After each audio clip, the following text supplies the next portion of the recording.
Friend of a friend, I knew you when I'll come and go, was waiting for the world to end. Now that the truth is just a rule that you can bend, you crack the whip, shape, shift, and trick the parts again. Sending our love on the wire. Let you rock.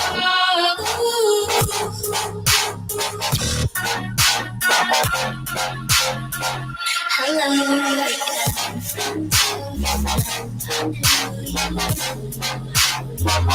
I'll come and go, ready got balls of steel, got an automobile for minimum wage. Got real estate, I'm buying it all up in outer space. Got balls of steel, got an automobile for minimum wage. Got real estate, I'm buying it all up in outer space. Hello again, friend of a friend, I knew you when I'll come and go, was waiting for the world to end. Now that the truth is just a rule that you can bend, you crack the whip, shape, shift, and trick the parts again. Sending our love all over. Let you go.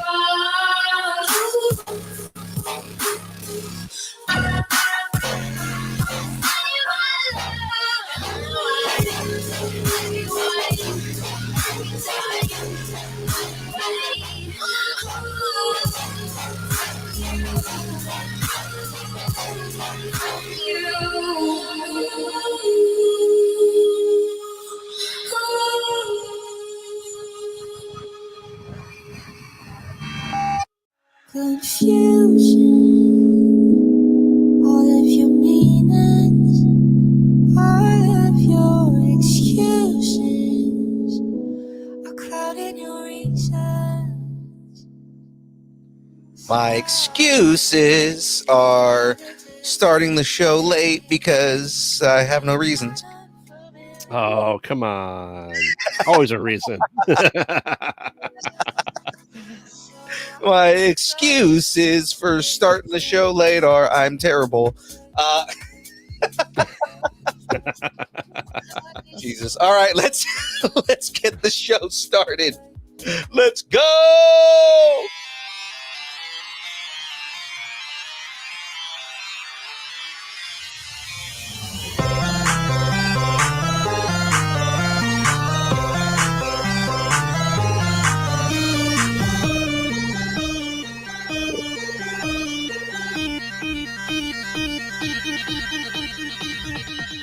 Distance nerding.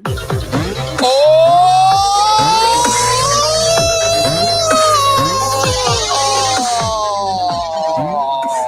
Okay, terrible opening. I mean, what do you think? New background. I know, right? Atonal screeching, just terrible. You know, all bad. Oh, I'm sorry. I got a message. I have to go watch the show on Twitch. I'll be right back. The beard compels me to go watch it. The beard compels you to go watch it. You know why?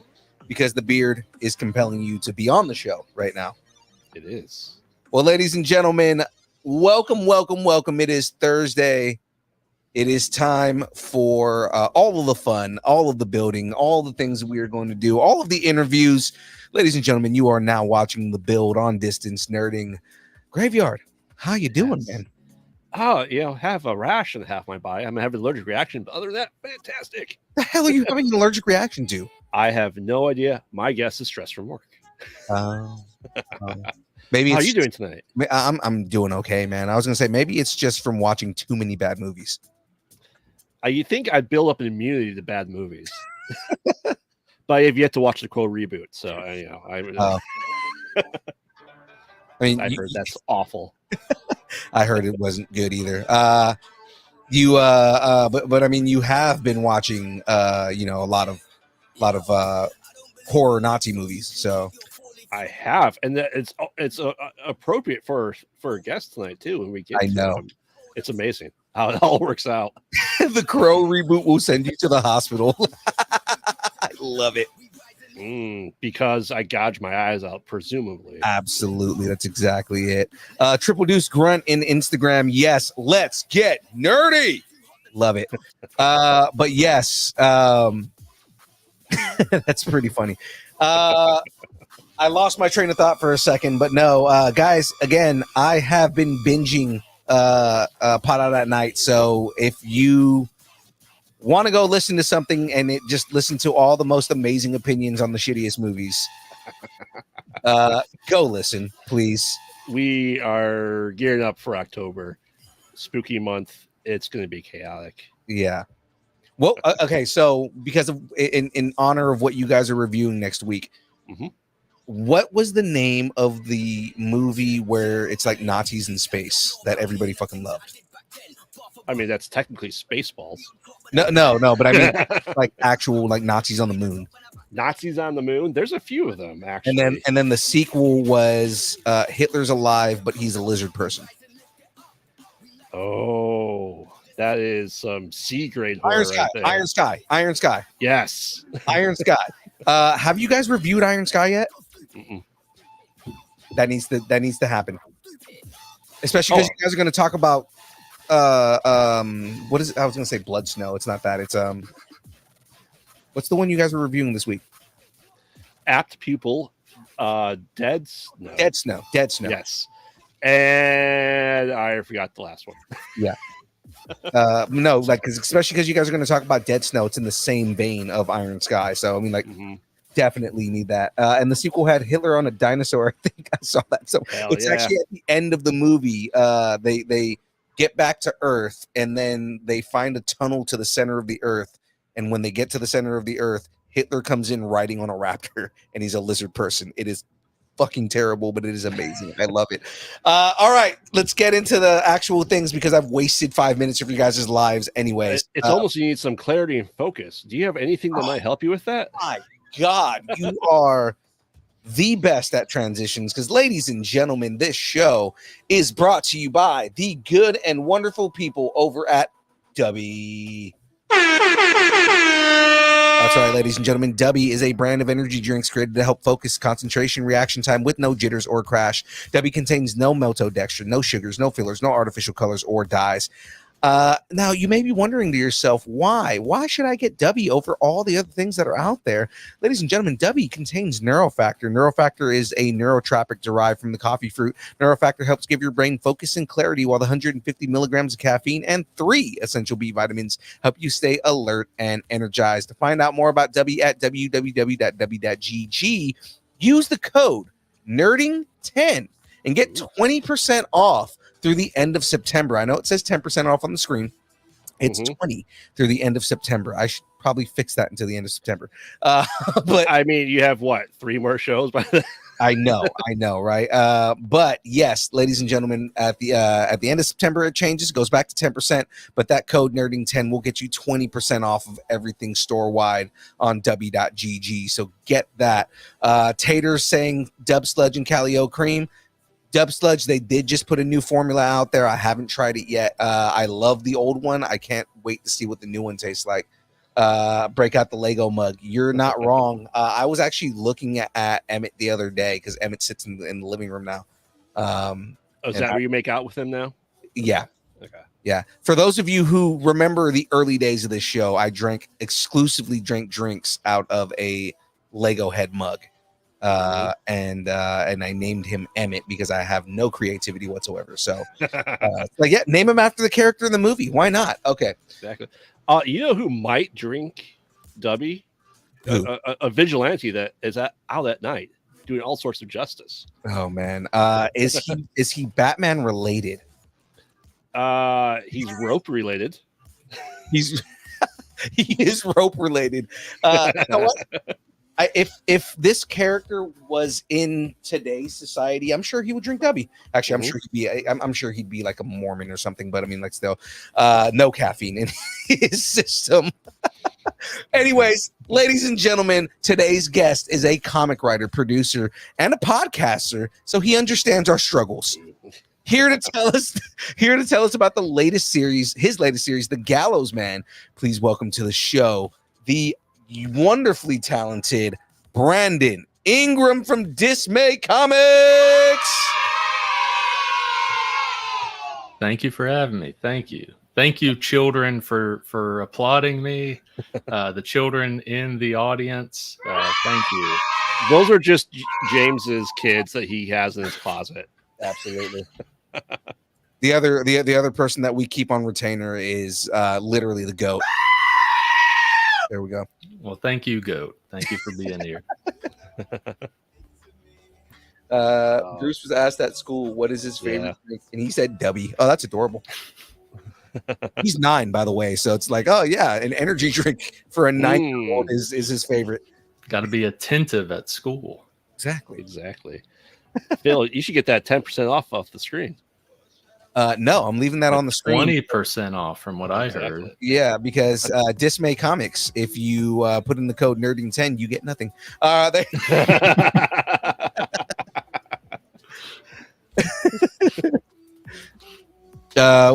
Triple Deuce Grunt said I have a popcorn bucket of Optimus Prime head. Oh. Some people have a popcorn bucket of Wolverine getting ready to do fellatio, but I mean, like, there's that. Some people have the Dune sandworm. Oh, the Dune. I'm not saying I'm one of those people. Some have it though. Yeah, we're not. Some have 5. We're not going to say it looks like a butthole, but I mean, it looks like a butthole.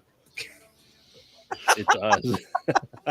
Oh God! All right, let's get into this, into everything going on here. So we've got some questions for you, some fun stuff here. Before we get into your story, let's learn a little bit more about you. So we've got a segment on our show called Growing Up Geeky. What did you geek out on as a kid?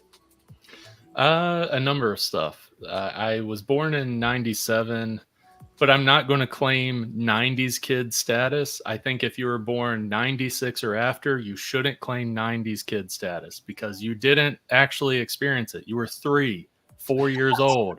There's not a lot you can actually remember or experience at that age. Brandon, I like you a lot already. Well, I was more of an early 2000s kid, so I'll say I was a early 2000s kid. The stuff that I was big on as a little kid was Yu-Gi-Oh! I was huge into Yu-Gi-Oh! Nice. Beyblade. I was huge into Beyblading. Linkin Park. In terms of alt rock, that was the era of that insane, like edgy, sometimes a little bit cringe rock that I still love. I say cringe lovingly. I mean, it's like cusp of new metal, man. So I mean, yeah. You're talking to 2 metalheads here, so yeah. It was the era of Linkin Park, All American Rejects, like that sort of stuff. I still listen to Linkin Park when I go to the gym, man. Meteora all the way. Oh yeah. I love Meteora. I grew up on Hybrid Theory, but I still do love Meteora though. I just gotta say, you're making me feel old as hell, right? I'm just saying. That doesn't mean I didn't, as I got older, enjoyed the stuff that was before me being born. But I'm also not going to claim that, like, yeah, I was a 90s kid. We were skating and playing with Pogs and all that. Like, I can't claim that. So I'm not. The fact that he knows what Pogs are already gives him an advantage. Well, it's because they're back in Alf form. They are back. Yeah. Well, they are actually back too, but I was quoting The Simpsons. The Pogs, they're back in Alf form. Oh, yeah. I literally have Pog sitting behind me right now. Mm-hmm. Those are going to be worth a lot one day. Yeah. I'm also an old fucking man, but I mean, yeah.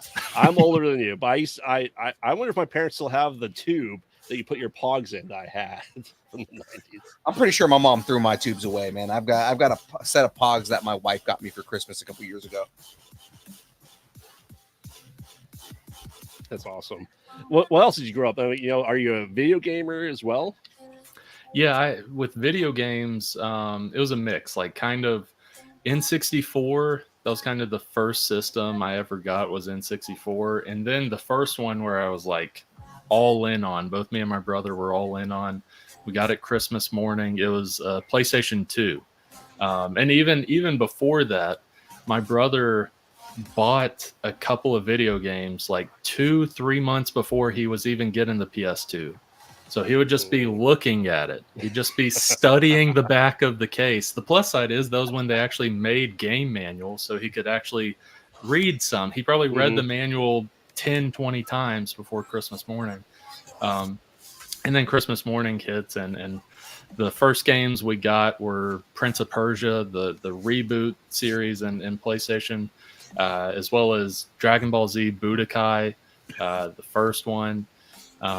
Those aren't the games that I love the most, but PS2 is what like kickstarted my love for gaming. I don't have as much time nowadays to game, but like, yeah, like I grew up in the PS2 era, the Xbox 360 era, which was like, I love the 360 era because there's just so much out there. One of my favorite series of games is the Gears of War series. Yes. I absolutely love Gears of War. Red Dead Redemption, like the first Red Dead Redemption, then the second one that came out many years later. Those are also top games for me. And just a slew of stuff, just a mix of stuff. I grew up in the horrible chat rooms of Call of Duty Modern Warfare 2. Yes. I grew up in that time period. If people complain about chat rooms today, it's okay to complain about them. But understand, Modern Warfare 2 chat rooms were horrendous. And a lot of us grew up in that. So it's something else. I was that asshole in the Call of Duty 2 chat rooms that was basically when somebody would tell me, "Hey, that's my 4-year-old brother in playing the game here." Yeah? Well, you know what? Your 4-year-old brother is going to hear some fucking cuss words because this game was not made for him. Exactly. It's made for middle schoolers and men. It's made for assholes like me that want to feel good about cussing in front of a 4-year-old. That's very, very true. I mean, I love gaming too, and something I picked up this past weekend. There's a local shop by me I went to. I go every so often. They had some classic 1973 Pong systems. Oh, They really? just go untested, buy the lot for $15. I go, I will buy that, and I will make it work. That's not bad. So did they work? I haven't had. I'm too busy to get to them, but I'm looking at the power specs and doing stuff like that. Phil knows and chat knows that next to me, like right over here, is every video game system ever made. Yeah. So, that's my obsession because I have too many obsessions as it is. But oh yeah, there was a period where the game system I went back to that I didn't grow up on, but I went back to because I think it is one of the best eras of gaming was the Super Nintendo.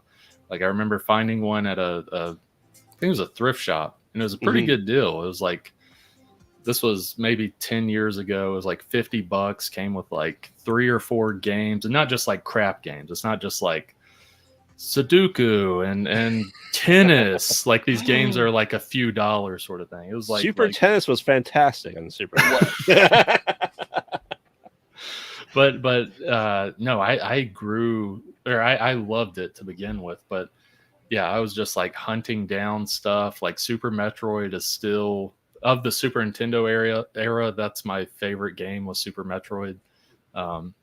Yeah, I I dove into it, but eventually I sold it because around the COVID period, that's when gaming systems spiked up, and I was like, I haven't played this in a couple years. I kind of need the money, and sold it for 4 times what I originally paid, sort of thing. Wow. So, are you getting the PS5 Pro with optional disc drive? I still so they are still doing that. I remember when the first PS5 came out, it was like, here's one with disc drive. Here's one that's not disc drive. So they're still continuing that. No, it's going to be Pro. You have to buy the disc drive separately to keep it under $700. Okay, that is ridiculous. I still haven't got a PS5 or the latest gen of Xbox. The Xbox titling is so confusing to me. Like it's Series X or what is it called now? Series X is the latest. Series X, like so stupid. I don't like the current naming of Xbox stuff. Well, it's because they're naming them after the shapes of the X, the O, the 360 is the O. I get that. The issue is you have to get dumber as you go on with it. You have to turn into McDonald's menu board where it's I'll take a number 1. I'll take a number 5. I don't need to be saying almost a full sentence regarding your product. Now, I agree with the naming, but you have to have dumb naming. Yeah. PS5, that's very simple. Xbox Series X is a lot to say compared to PS5. I mean, there's some people that like PlayStation and PCs. There's some people that like Xboxes and Apple products, right, Phil? Yeah. They go hand in hand there. Oh my God. Okay. Of all the things that are a big pain in the ass for me, it's the fact that I'm a Mac user and I'm an Xbox player. So it's like, it does not work together. Oh yeah. All right. So Brandon, if a movie was to be made about your life with everything you've told us, who would play you? Because I went Halloween and cosplayed as this guy, a character he did a lot, I'd be okay with this happening. I think it's John Hader, the guy that played Napoleon Dynamite. Mm-hmm. Yeah. I'd be okay with him playing me, since I've dressed up as him so many times in my life. I even he has the 4-H jacket, like the denim jacket and stuff. I was in FFA, which is the Florida version of 4-H. So I even had one of those jackets. So I look wise, I'm just going for Napoleon Dynamite, basically. I mean, he's got a good 20 years on you. So who would play a younger version of you then? If he had a younger version, the older version of you. So a younger version, I want to go real young and have them play like 18, 20-year-old Brandon. I'm older than that, but let's go with what's a really young actor right now? Let's see. Finn Wolfhard. Finn Wolfhard, he's too old. No. I want it to be, I want a 10-year-old playing a 20-year-old. That's what I'm trying to go for here. Oh my God. And we need a 10-year-old playing a 20-year-old. And there has to be a scene where he gets blackout drunk. Yes. Yeah. We need we need essentially the joke you see in some media where it's the juxtaposition where it's like this teddy bear is saying cuss words. Oh my goodness, and so you need the little kid saying cuss words. I mean, you can see it work because I don't know if you watched I Saw the TV Glow that came out this year. I still need to. My sister and I have been talking about renting it. Justice Smith plays the character from age 13 to like 60. Okay. I knew he plays an older version. I saw that. He also plays the younger version. I was watching and going, he's not anywhere close to that age. Yeah. God. See, interesting. See, you should get someone, me, my age. I'll play a 20-year-old. Well, that's the thing. Twice the age. At the end of the day, I want wild castings of stuff. I want a movie to be played straight. It's a straightforward movie, but the casting is wild. Like if you're making a movie about I don't know, a little girl and her love for Barbies, sort of thing. It's like a 7-year-old little girl and her love for Barbies. I want to see Sylvester Stallone playing the little girl. Everyone sees and acts like, hey, this is a little girl. And it is for story's sake, but we as an audience see Sylvester Stallone playing a little girl. I want to see that, and I want everyone to be serious about it. I like it. They're patting him on the head, that sort of stuff. Like, good job, Sally. Like stuff like that. See, there you go. That makes me want John Leguizamo to play an older me. There we go. That would be the most rhythmic Puerto Rican version of you ever. I'll just have a different person, different ethnicity and age for every stage of my life. Yes. Oh, man. Here's Graveyard at 17, as played by 37-year-old young Phil. Mm-hmm. Yes. Oh, no. I want Meryl Streep to play 17-year-old me. Oh, my God. Yes. There you go. Can we get this made? Can somebody make this happen? I mean, we still have to bring into a life of the last episode that we did with the apocalypse storyline that we have to do. So, I've got to update on that. Ooh, wow! Say Wong says that sounds horrible. Say Wong, are you talking about Meryl Streep playing a 17-year-old me? This is making $1 billion. You don't Exactly. understand. It absolutely is. Well, say Wong, I'm sorry. At some point, a giant robot will play me. Okay, will that make it better? Yes. If it's anime, it's okay. Exactly. We'll have an anime version of me that's a giant robot. That's some Yes. point too. So just 5-year-old you. It's a giant robot. Mm-hmm. It's a giant Gundam walking into school, destroying the school, but no one notices. It's just they're carrying on the lessons and everything, and you're just standing there listening. Yes. All right. Well, we talked about you, Brandon, and all the work that you've done. So let's talk about your comics that you're working on. So how did your love, how and when did your love for comics and writing come about? Comics came earlier than my love for writing. Comics, the first introduction into any sort of superhero stuff or comics in general, because comics aren't just superhero stuff, but the very first introduction was Ang Lee's Hulk. I'm not saying I love the movie. I'm not saying that at all. It's weirdly the first theater experience I remember, though. I think I was like 5 or 6 when that came out. And it's weird that that's my first theater experience. But there was that. Then there was the Sam Raimi Spider-Man movies. Mm-hmm. And then around when I was like 7 or 8, I went to a yard sale with my mom.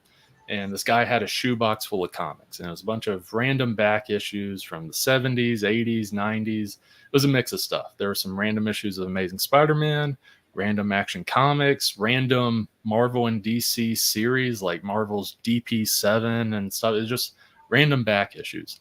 And I tore through those. I read those because like superhero stuff is around. Sam Raimi's Spider-Man and stuff like that. Mm-hmm. I tore through them, even though they're like part 5 of a 12-part arc and it's issue 100 something of Amazing Spider-Man. I still just tore through it. Like I enjoyed it. I didn't get the context of what was happening before. I also didn't get the resolution of what happened after because I didn't have the next issue, but I still enjoyed it. And that's kind of where it started with my love for comics. Picking up monthly started when I was in high school. Mm-hmm. That was when New 52 was around. It was early high school, late middle school. New 52 was around, and there's some hit and misses with New 52. But overall, it was something that brought in new readers. It brought me in. And I was picking up Batman. I was mostly picking up trades, but eventually I was picking up issue by issue, Mhm. as well as other series. So that was my first introduction into actually like keeping up with the story, buying monthly or buying volume 1, volume 2, volume 3, that sort of thing. And since then, I've been hooked on comics. Writing, it's weird because whenever I graduated high school, that's when I started writing short screenplays and stuff. And I was like, oh, like I weirdly am liking writing right now at age 17, 18 sort of thing. But in retrospect, a couple years after, I realized it started way before that. Um, there were things in my life where I enjoyed writing. There, when I was 10 years old, I don't know if it's around here. I think it's somewhere else. But when I was 10 years old, I wrote a book. I Mhm. published a book when I was 10 years old, Oh shit. called Danny's Journal. And it was 10-year-old Brandon basically making a mix / ripping off Joyride and Texas Chainsaw Massacre. You are right up graveyard fucking alley right now. But I wrote this thing, and it was also in like almost those like kid foldable notebook type things. It's like a palm thing, and you can write and fold it. I wrote it in that. Keeper. Yeah. I wrote it in that and basically like took up all of it. And it's weird for this publishing thing. Like, again, it's published. For this publishing thing, it wasn't like you typed it out and then sent it sort of thing. They gave you a specific paper that had lines on it, and you had to write it out, and they'd essentially scan it and then put it within a hardback sort of thing. Mhm. My handwriting was awful back then. It's still awful. It's basically the same. It hasn't improved. But my handwriting was awful. I'm a left hand. I write weird, all that sort of stuff. And so my handwriting was so bad, I went to my mom. I was like, hey, here's my little notebook. Can you copy word for word every word in this notebook on these pieces of paper for me? So 10-year-old Brandon writing Joyride meets Texas Chainsaw Massacre, has his mom writing this down / she's reading it because she is writing it all down.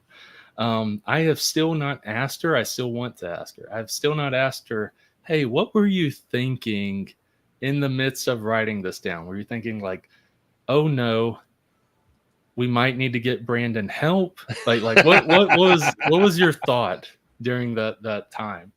But she was extremely supportive and backing. She wrote it all down, did some of the illustrations in the book sort of thing, and submitted it to my school. I keep putting quotations around published. My school had this thing where for $50 they'll publish 2 hardback versions of your book, which is a ripoff. In terms of what you get, it's a total scam. Whatever company that was third-party company that was going through the school, they ripped off. So they got so much money from all these kids and their parents.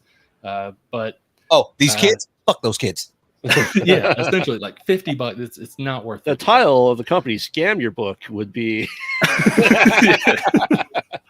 But I still have those. They're somewhere. I saw it recently. I made like a bunch of TikToks about it like a year ago because I like reread it after like so many years. I finally reread it. I was like, oh my gosh, this is like so surreal and weird, because I was putting myself in 10-year-old Brandon's shoes, and I was also putting myself in my mom's shoes of like, oh God, like my son.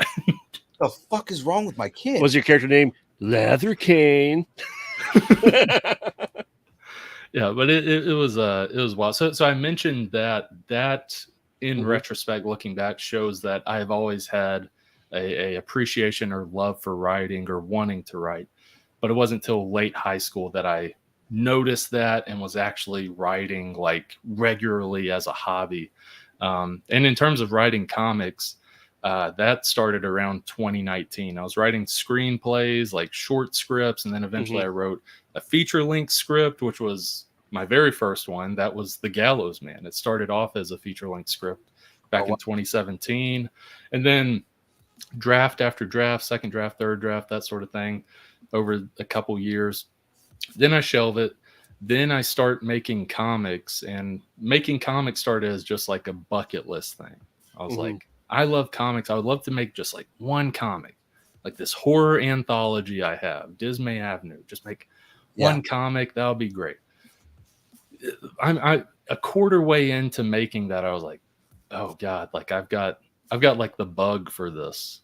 It's like I need more cowbell. I need more comics. I'm stuck to it. I've got this. More cowbell. It was literally that. Like I just had to keep making comics, and as I was doing all this horror anthology stuff, I was looking back at old scripts. I was like, oh crap! Like I forgot about The Gallows Man. Like this, I read through it. I was like, oh, this could actually work as a comic. Like I see, there's the end of issue 1. There's the end of issue 2. There's the end of issue 3. And then just went in and re-edited it to work for a comic and work for an artist, and it just went from there. Yeah, I mean that's awesome. And I have to ask about the horror anthology as a horror guy myself. Yeah. You know, have you been making those too? Yes. I'll show them real quick. So this is Dismay Avenue number 1. It takes place at a movie theater. And it's a 40-page. It's all self-contained. It's a 40-page horror story. Yeah. The first 15 pages are almost beat for beat of an actual date I had back in college, going to this weird, almost abandoned theater on the outskirts of town. No one's there. The girls, like the cashier girls, are like kind of odd, kind of weird. There's a random guy in the corner with a hoodie on and all that. The floor's all sticky. Oh. Yeah. as it would be. But the first 15 pages of this are like beat for beat of an actual date night I had. But then it's like, well, what if it goes this like psychological horror route? It's almost like a what if Brandon's date this just turned insane and went crazy. So there was that. Then there was Dismay Avenue number 2. This is like 4 stories in it. It's a chunky boy. It's like 60 pages long. It has a mix of art styles. I always have to show this one off.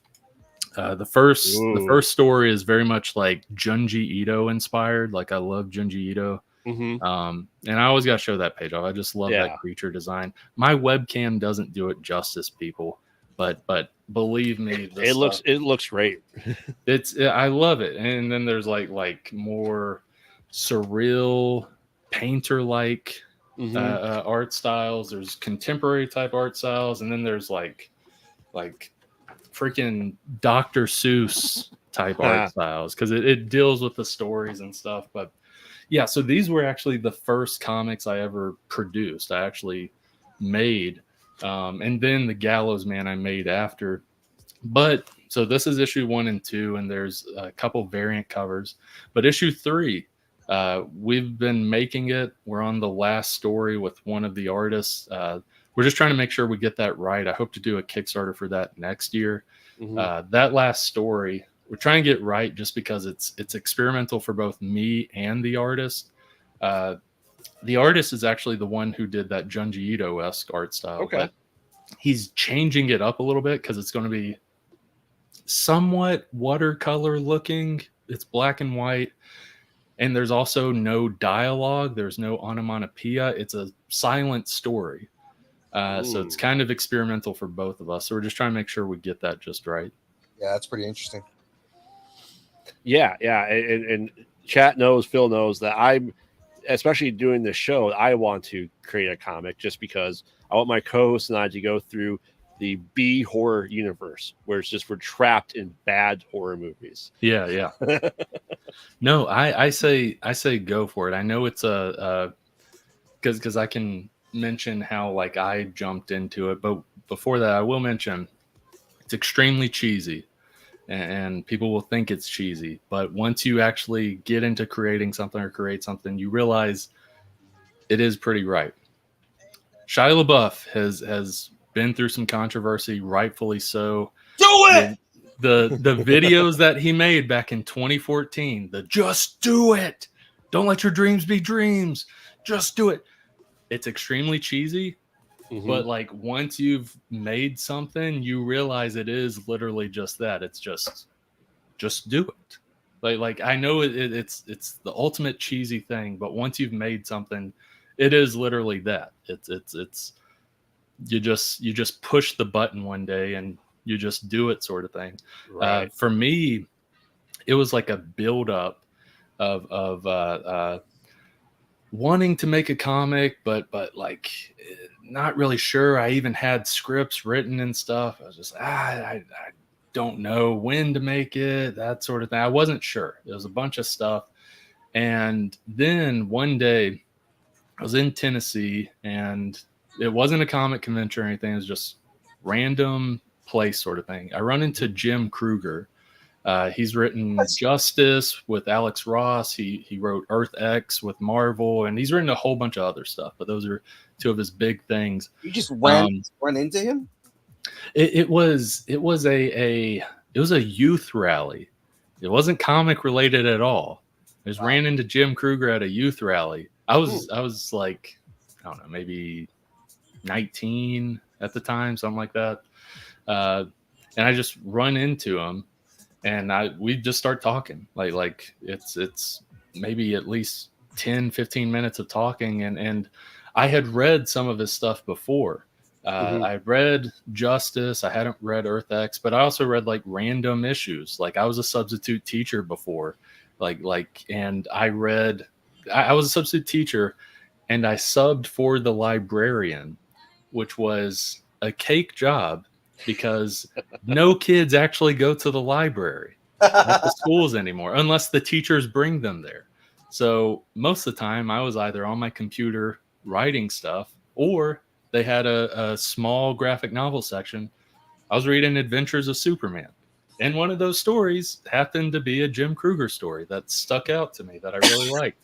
And so a couple years later, I meet the guy. I talk about that story with them and various stuff. I also do the fanboy nerd out questions, like what's it like working with Alex Ross, like stuff like that.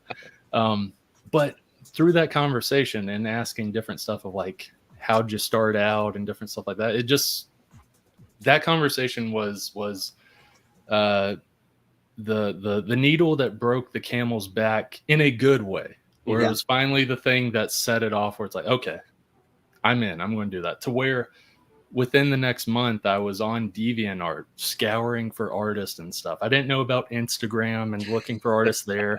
I didn't know about Facebook groups and looking for artists there. Those are two way easier ways to go about it. I recommend people do that. But I was scouring on DeviantArt for tens, if not 100 hours, finding the artists for these two books. And it just went from there. And I have loved every second of it. Yeah, that's awesome. And talk about, and knowing that you've done horror now, I always like to ask, especially with the Gallows Man, right? Is there ever a point you think that maybe the graphic violence in either Gallows Man or the horror is too much and you have to scale it back? Well, with Gallows Man, that was definitely something I consider with Gallows Man. With the horror stuff, like anything goes in horror sort of thing. Gallows Man has horrific elements, but it is like an action golden age dark comedy, so it's not really labeled horror, so you gotta be kind of careful there with some of the stuff, some of the gruesome things that happen in the Gallows Man. I made sure in looking for an artist that it's not like extremely realistic looking, because that could definitely put people off to the book. I made sure it was more golden age cartoony art, kind of put you in that golden age feel, even with like the coloring and stuff, to where you get to the grotesque parts or the like shocking parts, and it is shocking, but it's where you can keep going. Whereas if it was like realistic art, if it was like Alex Ross art for depicting these scenes, I think a lot of people would probably drop the book at that point. But he just likes fitting people with neckties. There's nothing wrong with that. Yeah.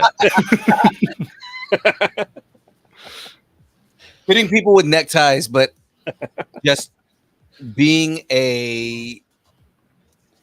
every cliche trope about Batman.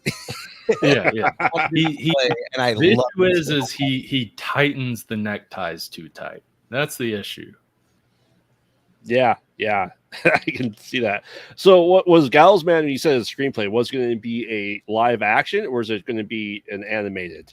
What was your idea there? The initial thought was like live action and going for like this was dream when writing it, going for low budget in the sense of Hollywood, like less than $1 million, because I would purposely want some stuff to look bad. Because it would go with it. Like one example is in issue 3. It's also in the screenplay. There's a car chase that happens, and I would want, like, you're seeing inside the car. I would want all visuals of the car outside the car be like black and white, like black and white, like scenery and stuff. Where classic movies they have like either a green screen and it's projecting like what's going on outside when really the car is not actually moving, or same thing, but it's how they did in the classic movies where it's the thing scrolling through and eventually it's repeating sort of thing. I would want that for that sort of stuff. Like I want like the stuff like that. There's also there's a part of that car chase. There's a scene where like a car crashes into a building, like smacks into a building, and the guys go flying out and like they're burning alive, and like Gallows Man then like, oh, like they don't really react because it's this world that's desensitized to this sort of stuff. But with that scene with them crashing, I would almost want it like I'm not saying claymation is crappy, but almost like crappy version of claymation, or it's simply like a toy car like hitting the wall and this sort of stuff happening. Like there's different things where it's like it'd be cheaper, but it's like an intentional joke kind of thing. Yeah. Like that's ultimately what it'd be. There'd be people that would be turned off by that, but I would want some of those cheap looking elements to be a part of it, but it's all intentional. Like one of the things I said early on in like the Deadpool movies and stuff is I was like, they need to do a scene where there's a giant explosion, right? But basically there's a joke in there where it's like, well, they cut our budget, so it's like Deadpool walking out with a sparkler. Well, I don't know if you've seen this. I'm assuming you have based on what you said. That's almost like Velocipaster. Velocipaster did that so well at the beginning of the movie. It's so funny. Yes, where he walks out of the church and the car explodes. Oh, he sees his parents. He's like, "Hi, Mom and Dad. Hi, son." And then it goes back to him and you hear an explosion. You see the camera rattle. Then it goes back to that. The parents aren't there. The car's not there. There's no burning or anything, but it says like working on VFX or like not enough money for VFX or something. And it's showing that all while he's like crying and screaming. He's like, no, but it's just showing that it's hilarious. Like Velocipaster does that purposeful, cheap stuff perfectly. Like another example of Velocipaster, he's in the woods. He's walking around in the woods and like, it's clearly like North America woods. It's clearly like Midwest type woods. He's walking and then eventually he's like, China. Oh, fuck. Oh man, I mean, I may know people that do micro budget independent films. I'm just saying. Yeah. Like I love seeing that stuff. Another like micro budget, which I'm assuming you've seen it, Psycho Goreman. Yes. Psycho Goreman's great, especially when you hear what the budget was. It was like less than $40,000. It's a lot of fun, and they clearly use every penny of that. I mean, the cosmic bad guys look like Power Rangers villains and stuff. It's great. I honestly that because I do micro budget indie horror films. So Oh yeah. Well, no, like I love that stuff. Like that stuff is a lot of times, especially in horror, some of the most like creative and fun stuff is micro budget. Like even when they like play into it some, like I like Llamageddon. I know there's some people that don't like Llamageddon. I understand.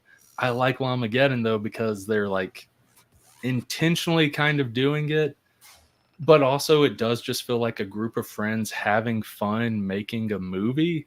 Because there's I tried to recommend it to a buddy of mine, and he turned it off less than 10 minutes in because there's a scene where they walk out into a field. It's like the FBI guys or the government guys. They walk out into a field and they're talking about this crash landing that happened, and the audio is the on-cam mic. There's no lav mics or anything like that. So there's just a bunch of wind coming in this field, and you can barely hear anything they're saying. I love it. He absolutely hated that and shutted it off right there. I mean, I may have dragged Phil into one of the movies last year. What movie? Which one? Tahoe Joe 2. Oh, yeah. Which is finally out. It's finally out. It is. So, yeah, I love seeing that stuff. And I can see that working because I was almost thinking, too, like, Gallows Man would almost be like a heavy metal-esque animated movie as well. Oh yeah, I could definitely see that. Yeah, I could definitely see it going in different routes. But like, I love the micro budget aspect of a superhero movie because there's so much weird, funny, creative stuff you can do with that especially lends well if you're like kind of satirizing or parodying like the golden age era, and it's not. Oh, go ahead. Sorry. Toxic Avenger. Exactly. Orgasmo. Yeah. I haven't heard of Orgasmo. I'm gonna have to put that on my list. You gotta watch that one. You have to watch it. It is terrible. I have to look at that. It's by Matt and Trey, the creator of South Park. Oh, okay. I don't know how I haven't heard that then. He's like a Mormon superhero. It is the worst. He's a Mormon superhero that fights people that's also in porn. Oh, okay. I'll have to check that out. Yeah. Like I love kind of the weirder, low budget stuff, and it's not just like America, like the United States. Like there's Yui Bowl. Yeah. He's not low budget though. Yeah. But one that comes to mind, but his movies look like they're fucking low budget. Yeah, 100%. One that comes to mind is a movie called Dead Sushi. It's about if no one knows in the audience, it's about zombie sushi, and it's very dumb, but it's very fun. At one point, I think there's like the sushi all gather together and form like a battleship that's floating in the air, and they're shooting sushi. It gets so stupid, but it's so fun. Like I like that sort of stuff. The fucking Yamato battleship. So I have to ask, is this Gallows Man the first foray into a big universe? Like, will we get like a hanging Justice League, but with Gallows Man? Oh, maybe not to that extent, but it is one of those things where Gallows Man is a 4-issue miniseries, but each issue is like 52 plus pages. Like issue 3 is like 60 plus pages, to where it's going to be a 4-issue miniseries. But like over time with working on this, I've like made other stuff within it, like Tales from Town City. I made this comic.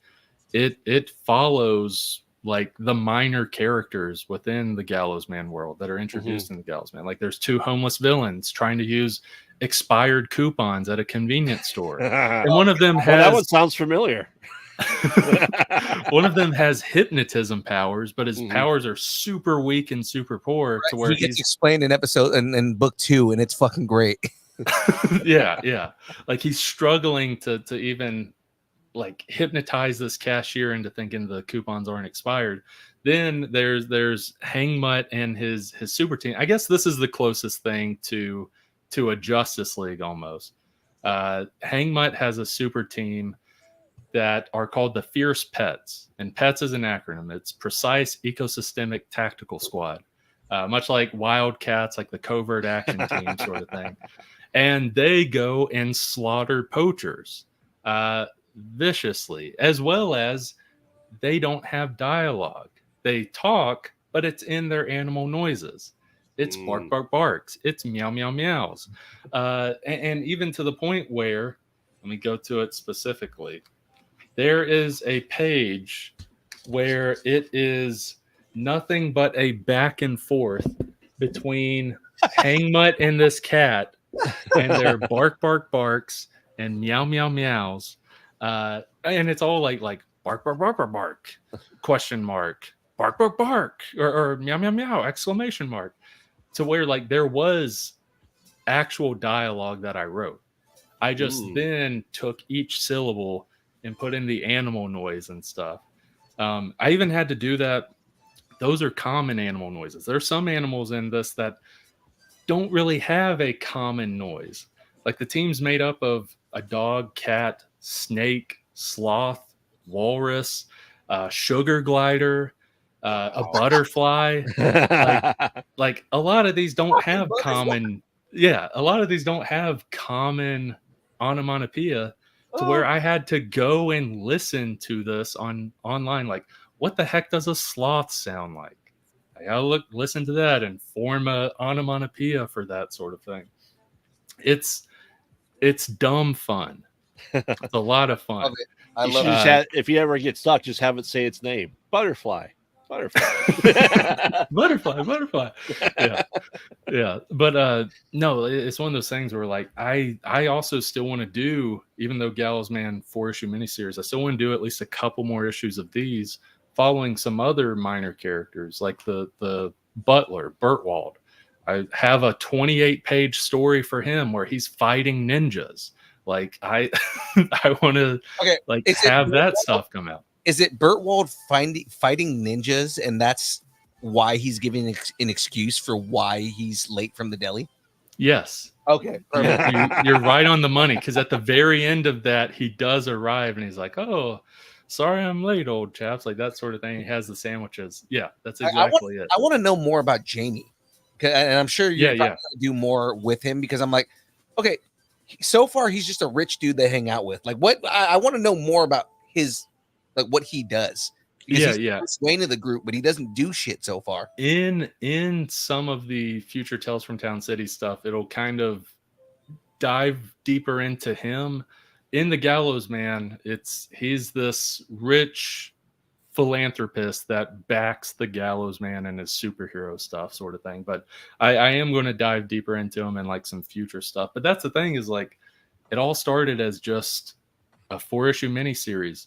But as I got into it, it turns into, hey, I want to do this spinoff. And then with doing this spinoff, there has been like great support and praise from people for some of these characters, like the 2 homeless villains. Yeah. To where once I heard all that, I was like, oh, I actually have like a really good idea for a 3-4 issue miniseries for them. So it's one of those things where like the Gallows Man miniseries might end, but there's a future for this world and these characters, as well as over the past few years, I've had an idea that will pop in here and there for a Gallows Man sequel miniseries. And most of the time it's like, no. There's only one that has stuck with me where I'm like, I want to do this. It is absolutely insane. I don't think anyone will expect it to go this route. I really want to do this. But that's also one of those things where I want to wait at least like a few years, maybe 5 years after the Gallows Man wraps up before doing that. Okay. I mean, I could see him in the 80s, 90s fighting neo-Nazis. I can't say too much. You're getting there. Okay, so as you can tell, we're guys who are big on story, right? So it's kind of like we tend to predict story pretty well, right? But outside of that, Does anybody else read this with Adam West's voice in their head? Yes. Okay. Oh yeah. Like it's 100%. everyone has their own voice for him, but yeah, it's I've heard Adam West's voice. I've heard Putty from Seinfeld. He was in The Tick. I can't remember his name. I've heard people say they read it in his voice. Patrick Warburton, yeah. Yeah. I've heard a couple. The ones I hear the most are Adam West or Patrick Wahlberg. Patrick Warburton, that does sound like it would work. I actually hear for I hear Millhouse as the sidekick. Yes. Millhouse. He looks like Millhouse. Yeah, like when you're making anything, you always like as a fun thing, just as a dream. It's not like, oh, I'll get this person one day if I ever make a movie. You just do it for fun. Mm-hmm. So in like the dream fun thing, in terms of like casting Gallows Man for a future thing, I've thought about like I've thought about Patrick Warburton and stuff, but I also have thought about like again dream stuff. Chris Evans is actually like really great at comedy. Yes. Like not another teen movie. He is excellent in that. Like yes. he does line delivery sometimes that is like, I'm not saying it's exact, but it's almost akin to like Leslie Nielsen line delivery of like the straightforward, but the joke's in there and he's not laughing sort of thing. Which is where like I could see him like hamming it up a bit and delivering the superhero way of speaking with the Gallows Man. Yeah. Oh, Scott Pilgrim. Yeah, he was in Scott Pilgrim. Yeah. His character in Scott Pilgrim. Oh yeah. At first, I thought you were saying Michael Cera. I was like, I don't know if I ever thought of Michael Cera as well. So Chris Evans in Scott Pilgrim. Yeah. He's great in Scott Pilgrim. Yeah, because he delivers the lines with like a very serious tone, but still comedic. Right. So it's just like, he gets a text. And he's like, oh, that's actually hilarious. Well, so in my head, keeping up with the idea of some hamming it up is I see either Bruce Campbell as the mortician or the butler. I could see. Oh my gosh, yeah. And ladies and gentlemen, that's the new segment we have on the show. Graveyard inserts Ash Williams into everything. Yes, it is. I could see either one. Yeah, I could see that. Or have them do both. Yeah. Hey, yeah, I say do that. That goes into, in terms of the movie idea I had, going into the purposeful, cheaper thing of it. So yeah.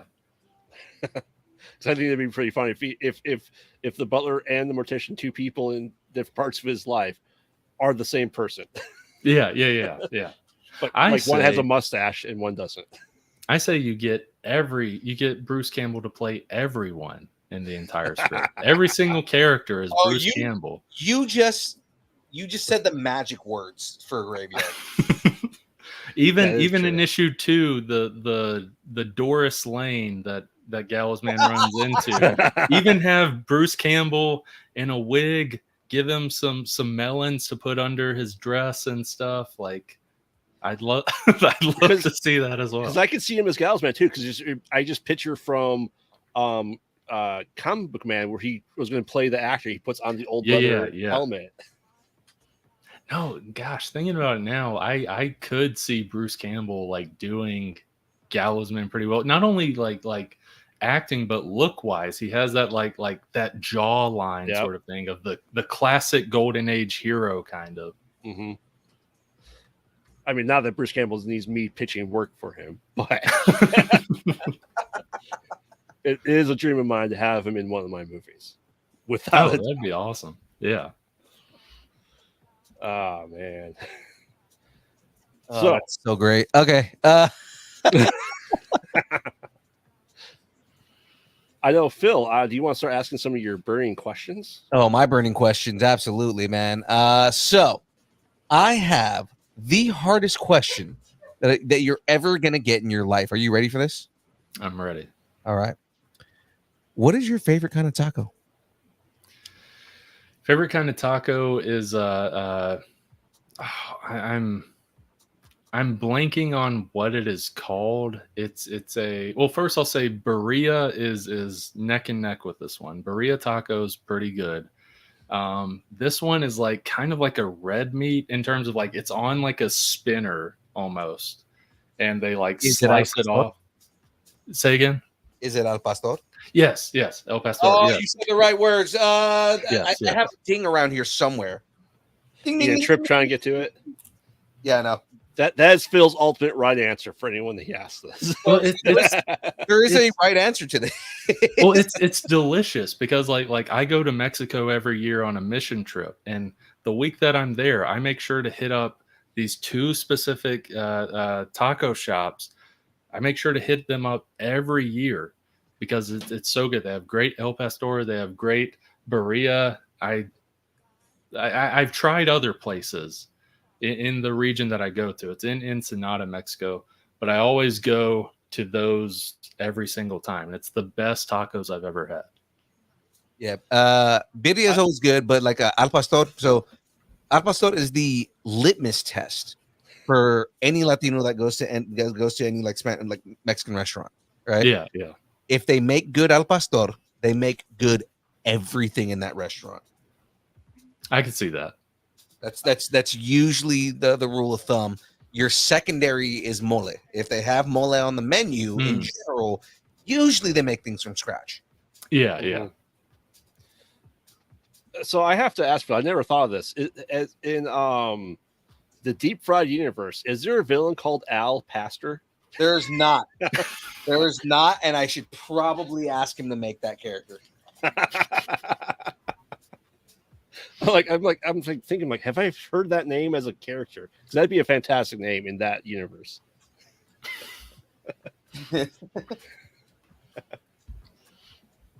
Oh man, I should probably ask him because there's probably a villain that they could do with that.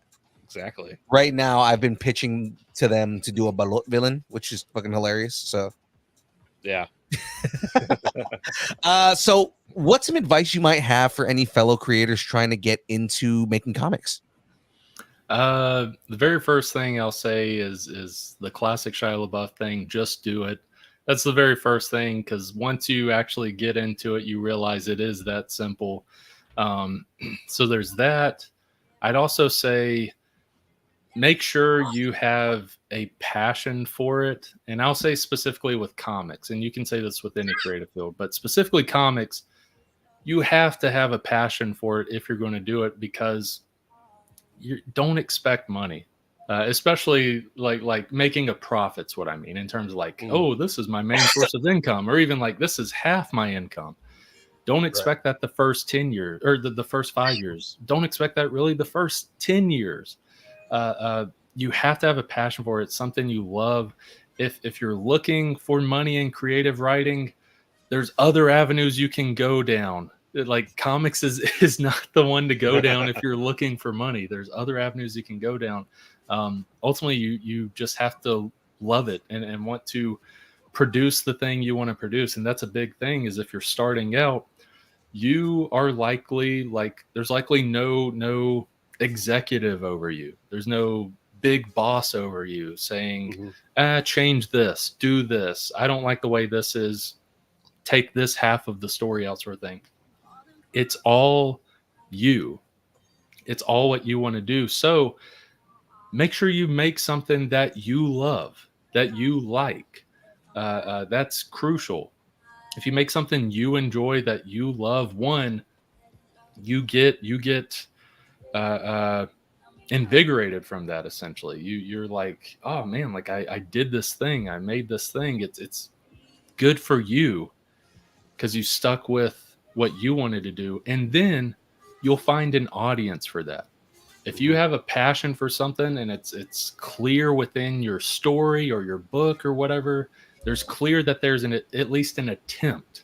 It's not a cash grab. There's at least an attempt at making a piece of art. Other people will notice and they'll be attracted to it as well, no matter how weird it may be. You can make like bizarre, extreme, what you think is extremely niche story or whatever it may be. There's an audience for that. So make what you want, at least when you're starting out, because you don't have any any executive over you. You are the one making it. That's good advice. I like it. So another hard question for you. Okay. Who would win in a fight? Gallows Man or Radioactive Man? Radioactive Man. Okay, so here I gotta look this up. Hold on. I think I've heard of Radioactive. He's the superhero from The Simpsons. Yes. Oh, okay. Let me make sure. Okay, yeah. So Gallows Man, it's going to be a tough fight. It's going to be a very tough fight. If Gallows Man beats Radioactive Man, Gallows Man will still lose. He will eventually die from radiation. Yeah. So no matter what, Gallows Man is going to lose. He may win the battle, but he will not win the war. See, goggles, they do nothing. So what's next for you, man? Any new projects that you're working on that you have going on here? I know you have a Kickstarter, so please push that out as much as possible right now. Just anything that any pluggables you want to give right now before we end it here. Yeah, the big thing is the Gallows Man 1 through 3. I've been making comics for a few years now, so I have a track record. People have gotten them. It's not like, hey, back my Kickstarter, and then 2 or 3 years later you get a book. It's like, no. Like I've done this before. It's not my first rodeo. Gallows Man 1 through 3 available on Kickstarter right now. This is issue 1. This is issue 2. There's also variant covers, and the variant covers aren't a different price. It's literally, which cover do you like? Okay, you can get that one, sort of thing. Issue 3 hasn't been printed yet. That's what the Kickstarter is for, is printing issue 3. But issues 1 through 3, if you don't know what the Gallows Man is, it's Adam West Batman meets Inglorious Bastards. It has the golden age campy funness to it, even the dialogue, like the G. Willikers Gallows Man, like stuff like that. That fun campiness mixed in with like Tarantino level violence, where sometimes it spikes. Like perfect example of a Tarantino violent thing is Once Upon a Time in Hollywood, where it's a movie, good movie, standard movie, and then the last 20 minutes it goes 0 to 100 sort of thing. It's like, holy crap, this came out of nowhere. Inglorious Bastards level shit. Yeah, exactly. So that's why I always say Adam West Batman meets Inglorious Bastards, because I think that's the best way to describe it. And yeah, like I mentioned before, each issue is 52 plus pages long. You're getting a lot of bang for your buck with this stuff. There's digital tiers that you can get with the digital comics. You can also get the physical comics. You can get them signed. You can get all of the comics, Gallows Man 1, 2, 3, Tales from Town City #1, all signed, plus all the digital comics. Plus I also send PDFs of the scripts. There's tiers with that where you can see the scripts and you can be like, oh, I'm gonna learn something from his writing. And you read it and you're like, I learned that Brandon sucks at writing. That's what I learned. or if you followed along, you read the issue 1 script, you read the issue 2 script, then you get to the issue 3 script, you're like, I learned that he sucks a little less. He still sucks, but it's a little less than the issue 1 script. So you can follow along with that stuff. There's also, with some of the tiers, there's Zoom script consultations that I do where it says 2 hours. Most of the time it goes over 2 hours, because it's not one of those things where once we hit 2 hours, I'm like, okay, end Zoom meeting. I want to make sure like we go over everything with your script that you want, and you send it ahead of time. You send the script ahead of time. I take notes. When we get in the Zoom call where I'm going over my notes, I'm asking questions, you're asking questions. We're really breaking it down. And there's also art bundles, like original art bundles. That's the thing with modern comics, is traditional pencils and inks are fairly rare. Like digital is kind of where 90% of artists go, just because it is ultimately easier. You can hit the undo button. When you're doing pencils and inks, traditionally there's no undo button. There's whiteout, but that's about it. But so I mentioned that, and I mentioned that to say the interiors done for the Gallows Man are done by Helen Bolton. She does digital, so there's no original interior art. The variant covers are done digitally by Rick Alves. The covers, the main covers of the book, are traditional pencils and inks. So the covers themselves, I'll probably never part with. Those are my babies. I bought them from Thomas, but I made sure to commission him to do original pieces like this one. And this is like, it's not cardstock, but it's like a hard Bristol board. And my light is awful. You can see I have a lantern basically hanging up. A ring light. But what do you need that for? Yeah. But it's Gallows Man and Newsboy over a guillotine, about to enact their brand of justice, sort of thing. It's not going to be a good day for that guy. It's signed by Thomas as well, so both are signed, and just crazy detail in his inking, just like with the wood and stuff, just crazy detail. There's art bundles. There's also this one. They're both sporting I Heart Town City shirts, and the heart is a noose, and you got Town City in the background. Signed by Thomas. So a little bit of everything. Plus, both come with a preliminary sketch, and it's not done on the back of it. It's a separate piece of paper that I slipped in. Both have the preliminary sketches of them. And I say art bundle. It's not just the piece of art you get. You get the piece of art. You get issues 1 through 3 of The Gallows Man, Tales from Town City #1, all the variants for those, all of that stuff signed, plus all of the PDF copies, plus the PDF scripts, plus it's a laundry list of stuff, people. Like it's 20 to 30 different things. Thank you, Aaron. Thank you. Like there's a whole bunch to it. And again, every little bit helps. We have tiers ranging from $1 to $199. Every little bit helps. I think we're at 49 backers. When we hit 50 backers, every 25 backers, we do a backer giveaway. And at the very end of the campaign, I'll put everyone in a random wheel generator, and one person every 25 backers will get a sticker and bookmark set, which is like multiple stickers, bookmarks related to the Gallows Man sort of thing. So once we hit 50, that's another addition to the backer giveaway. We hit 25, there's one. Once we hit 50, that's another one. And it doesn't matter if you pledge $1, that's a backer. If you pledge $80, that's a backer. So every bit helps in building that backer giveaway, and every bit helps in leading to our stretch goals and stuff. We hit our funding goal within the first 40 hours of the campaign, but we have stretch goals because to keep the momentum going, as well as just some interesting stuff. We hit our first one. Our second one is a 5-page comic that we did for Tales from Town City. It's for issue 2 of Tales from Town City, but issue 2 of Tales from Town City is kind of on the back burner right now. Might be a year or two before that comes out, because there's multiple different projects I'm working on right now. But we've had this 5-page story done for almost a year, and I want people to be able to read it. If you guys saw in issue 2 of The Gallows Man, there's a scene where he's pedaling away and he's talking to the children, and he's down. He's like, "Sorry, kids, I don't have any apples today." And he pedals away, and the kids are like, "Oh, okay, take care, Mr. Dickerson." Right. You follow the kids and where they go. And I won't say too much because it is a 5-page comic. They go to a hospital, and their teacher is in the hospital. Oh, no. And I'll just say it deals with them not getting the apples, sort of thing. So there's consequences to the depression that he's in. Yes.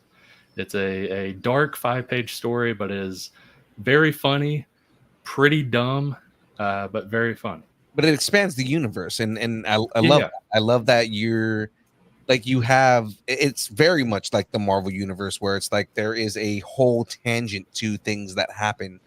Oh yeah. A scene that happens, and it's great. For everybody out there, if you're in the chat right now, go to the Kickstarter and become a backer. It's worth it. It is a great book. I know I had a great time reading it. I'm sure Graveyard did, because I know it's right up his alley. It is. I'm looking at the cover for number 3, and I am really digging this. Thank you. Yeah, and I just gotta say, some of the artwork that you have in there reminds me these characters would be perfect for the game Munchkin. The art style. Oh yeah. The card. Yeah. I can see that. And I'm probably going to become a backer, but I mean, like, I want to read more of it just to see what happens to Major Swastika. Yeah. Oh God, issue 3, like obviously, I really love issue 1. I really love issue 2. If you're creating something, like I said before, and you have no overhead, you should love what you make. And right. I love what I made with issue 1 and 2. Issue 3, I really, really love and like, because like issue 1 and 2 is great, but there's a progression with your work, whether it's a series or whether it's over the years, there's a progression. And I feel like issue 3 is the culmination of us progressing as both writer and artist, sort of thing. Yeah. It's just wild and crazy. But yeah, issues 1 through 3 are available. Tales from Town City #1 is available. Also in the add-on section, if people want to check out my horror anthology stuff, that's also in the add-on section. You can get that digitally or physically, and if it's physical, you get it signed. There's also all kinds of other stuff. Yeah, like, also check that out. I checked out the Kickstarter for that too, and the artwork and the stories are very interesting. And Thank you. I do love the artwork. I do love that you guys went anthology on it. It's great on that. My ADD my ADHD is kicking in, but I mean, with that one, like it's, I'm not saying it is the Twilight Zone, but I grew up loving Rod Serling's The Twilight Zone. Yeah. And it's inspired by that, at least in terms of the stellar storytelling that Rod Serling and other artists and writers were able to tell in the Twilight Zone with each episode, to where I even on the back of every book have my own rip-off Twilight Zone intro sort of thing. Each thing has an unexpected turn brings you down an unknown road. No ordinary horrors are found down this road, only those of dismay. So I dig even in the little things like the back, like there's inspirations there. Yeah, I dig that. Now I was gonna say, I don't know if you watch Big Bang Theory, but I've seen a decent bit. Yeah. Okay, so Major Swastika reminds me of Barry Kripke. It's because of his voice, isn't it? It's his voice. Again, that's the voice that's in my head when I read the character. Oh, yeah. And I want to read issue 3 just to see Barry Kripke get his ass kicked. That's really it. I wanted Barry Kripke to get his ass kicked in the show, and it never happened. So now I want to see him get his ass kicked as a Nazi in the comic book. Oh yeah. Major Swastika in the comic, like a big thing, like, because when you read it, it is weird in some of his words, and that's because like I always had him have that Elmer Fudd speech impediment sort of thing, to where it's like Gallows Man. He also can't even say his actual name right. Major Swastika. It's like Major Swastika. Like it's these. Yeah, he has that speech impediment. Yeah. Like I read it from the very first line. I knew he had that speech impediment, and I was like, "Oh my god, this is amazing!" Like the dude looks like he looks like a Nazi Cobra Commander, which Cobra Commander is already a Nazi. Like he looks like a Nazi Cobra Commander. And funny enough, I'm wearing a Cobra shirt right now, but I mean, like he looks like a Nazi Cobra Commander. Yeah. And it's inspirations. It's inspirations from like those classic over the top villains like Cobra Commander or Skeletor and stuff. Like he looks imposing. He looks like somebody who would be a threat. And then again, not to spoil anything, but there's a scene that happens and he kind of shows how ruthless he is, but at the same time, I reacted the same fucking way. Oh yeah. But anyways, where can people follow you if they want to follow more or kind of learn more about Dismay Comics or just Brandon Ingram in general? So luckily, I lucked out in making all the socials in 2019 to where it is Dismay Comics on Facebook, Instagram, TikTok. I lucked out in not having to do an underscore or Dismay Comics 315. I lucked out there. So Facebook, Instagram, TikTok, YouTube, all Dismay Comics. You can check that stuff out. YouTube, I do a podcast with a buddy of mine. It's really just us shooting the breeze sort of thing. We talk about a variety of different things. I actually had a question written for that, which I think Graveyard may have deleted, but I was going to say the last. I didn't delete anything, sir. Oh well, all my questions were gone. I don't know what happened. The last episode you guys had listed is in December of 22. Are you guys so that's a different. So that was our original podcast was Store Brand Comics. Yeah, Store Brand Comics is what we started off as. Tio was like the editor, but life stuff happened to where like we couldn't really do it anymore. And then late last year, I was like, hey, you want to like start a podcast up again? I'll edit it and stuff. Like in editing, there's not much. I just like, if there's ever 3 seconds of just dead air, okay, let's take 2 seconds out. That's all the editing sort of thing. Yeah. Or if one of us is like, hey, I got to go take a crap real quick, I'll be right back. I'll sometimes take that out. Sometimes I'll leave it in. But yeah, it's random stuff. We talk about comics. Sometimes we're both like writers and creators. Tio's more into writing novels and novellas. But we're creators that love comics. We talk about them. We talk about life and sometimes go down like weird, deep philosophical conversations. Sometimes we go into weird stuff of just talking about like Batman's poop. There was a period of time where almost every other episode, somehow Batman's poop got brought up. I'm sure there would be a lot of protein in that. He seems like he's 6'4", almost 300 pounds, and he's solid muscle. That guy consumes a fuck ton of protein. But the thing is, like with his constant like bulking up as well as constantly like going out and fighting and stuff, like I don't think it's like the healthiest of poops. I got a feeling it's like splatter sort of stuff. I don't think it's a solid thing coming out every time. Yeah, no, I probably agree with that. I feel like, dude, we talk about weird stuff on this show, man. We had a whole running joke about Superman's kryptonite dildo for like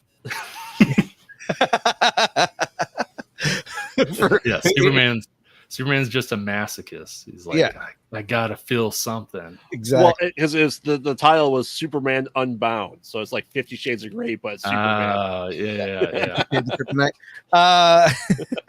Well, ladies and gentlemen, I'm gonna thank Brandon on this part for the interview. Let's stick around, have more fun, nerdy conversations, and let's get into this this bracket that we need to finish up because we never finish it. Basically, the idea here is we're going through the best ofs, and we get to vote on what the best character or best things going on. So as of right now, are we doing villains right now? Marvel villains? We are doing Marvel villains. Yeah. Okay. So you can either rate it on who you think will win the fight or who's just a better villain overall or more interesting. Okay. Right. So just kind of, for example, like we had, Magneto versus Omega Red, and including chat voting, Magneto beat Omega Red. Omega Red is so much better. All right, hold on. I agree. Just here is the it's done. This is the Concorde jet. Nice. This thing is massive. All right, so you're gonna record yourself throwing it to Tater, right? Yes, I will record it for the Patreon that we don't have.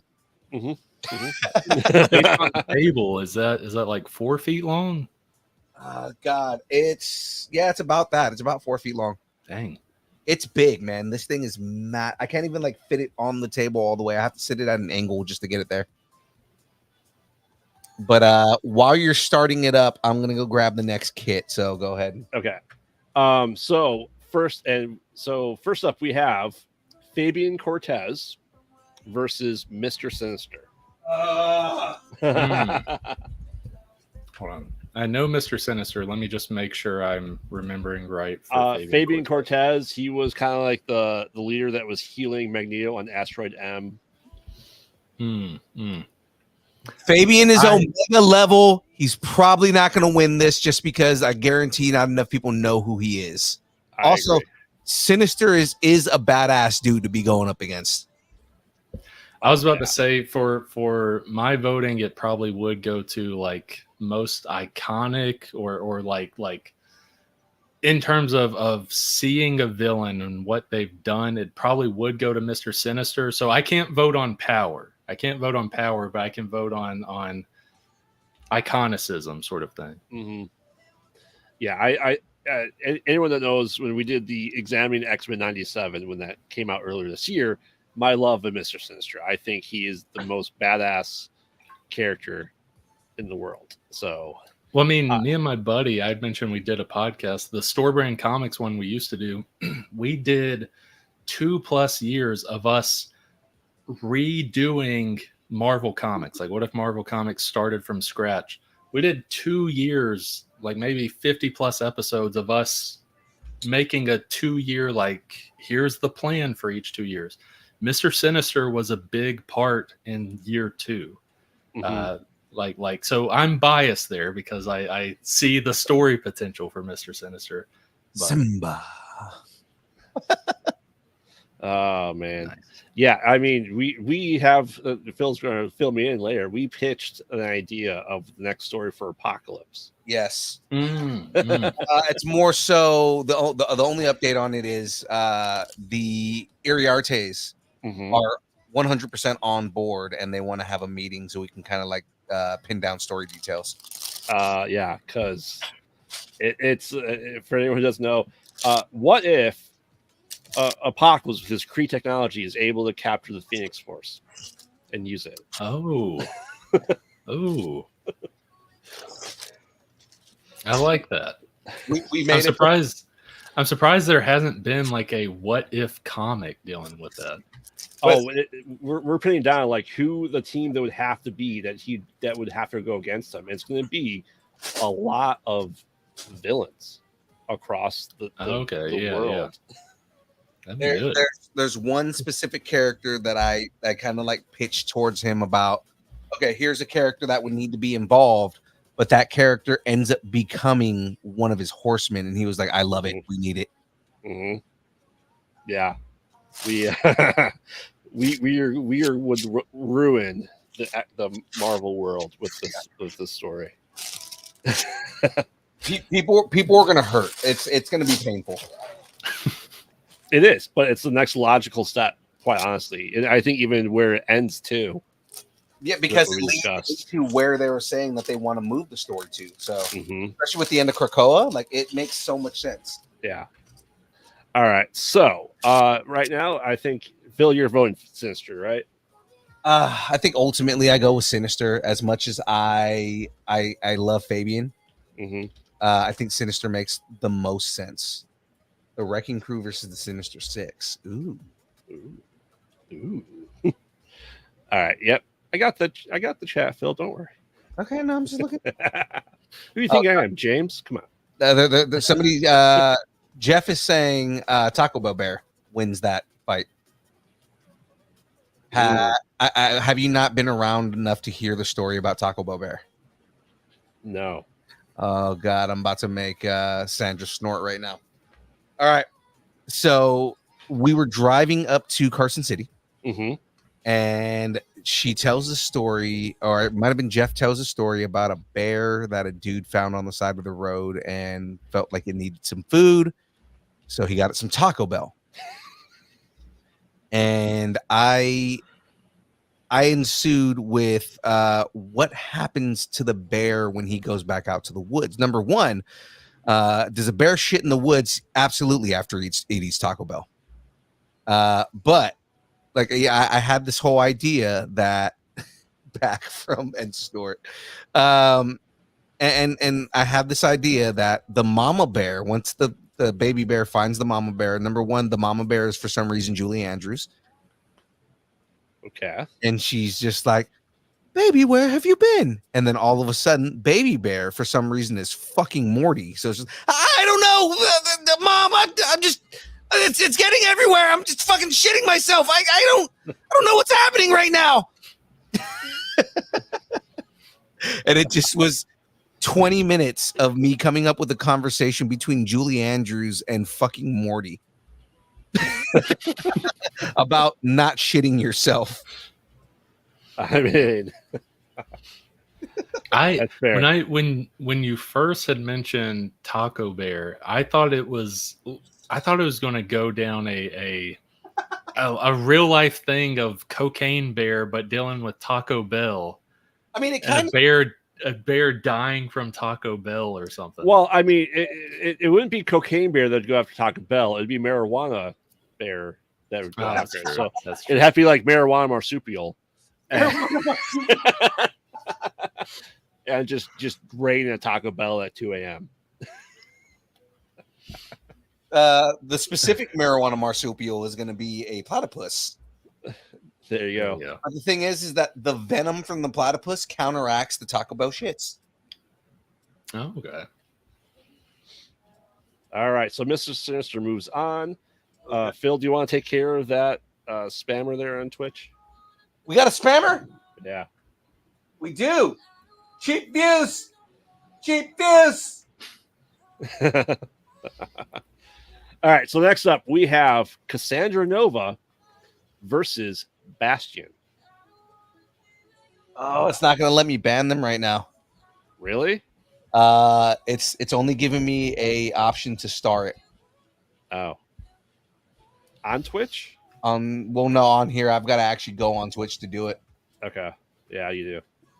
All right. I'll load that up while we're discussing Bastion versus Nova, because that is just going to be a interesting. I didn't think we were going to get to that at this point in time. Yeah. But here we are. Okay, I'm going to give you my answer and what I think is going to happen. Okay. My answer is Bastion. I think Bastion is a much bigger threat than Cassandra Nova is. But I think after the Deadpool movie came out, I think everybody's going to vote for Cassandra Nova. Yeah. I will be completely honest with you. I've seen Bastion a little bit here and there in comics. I'm more of a DC guy than Marvel, but I do read a decent bit Marvel. I've seen him here and there. I've seen Cassandra more, and yeah, like you said, Deadpool and Wolverine definitely is going to boost it. I will say Cassandra, but if it boils down to it, if it's neck and neck in voting, go Bastion. Okay. I mean, I'm saying Bastion just because, let's say, if they were to fight, I don't think Bastion would be affected by Nova. Like the fingers to the head. I don't think he'd care. Yeah. I think it would destroy her brain. Yeah, he's a sentinel. So, I mean, like... Yeah.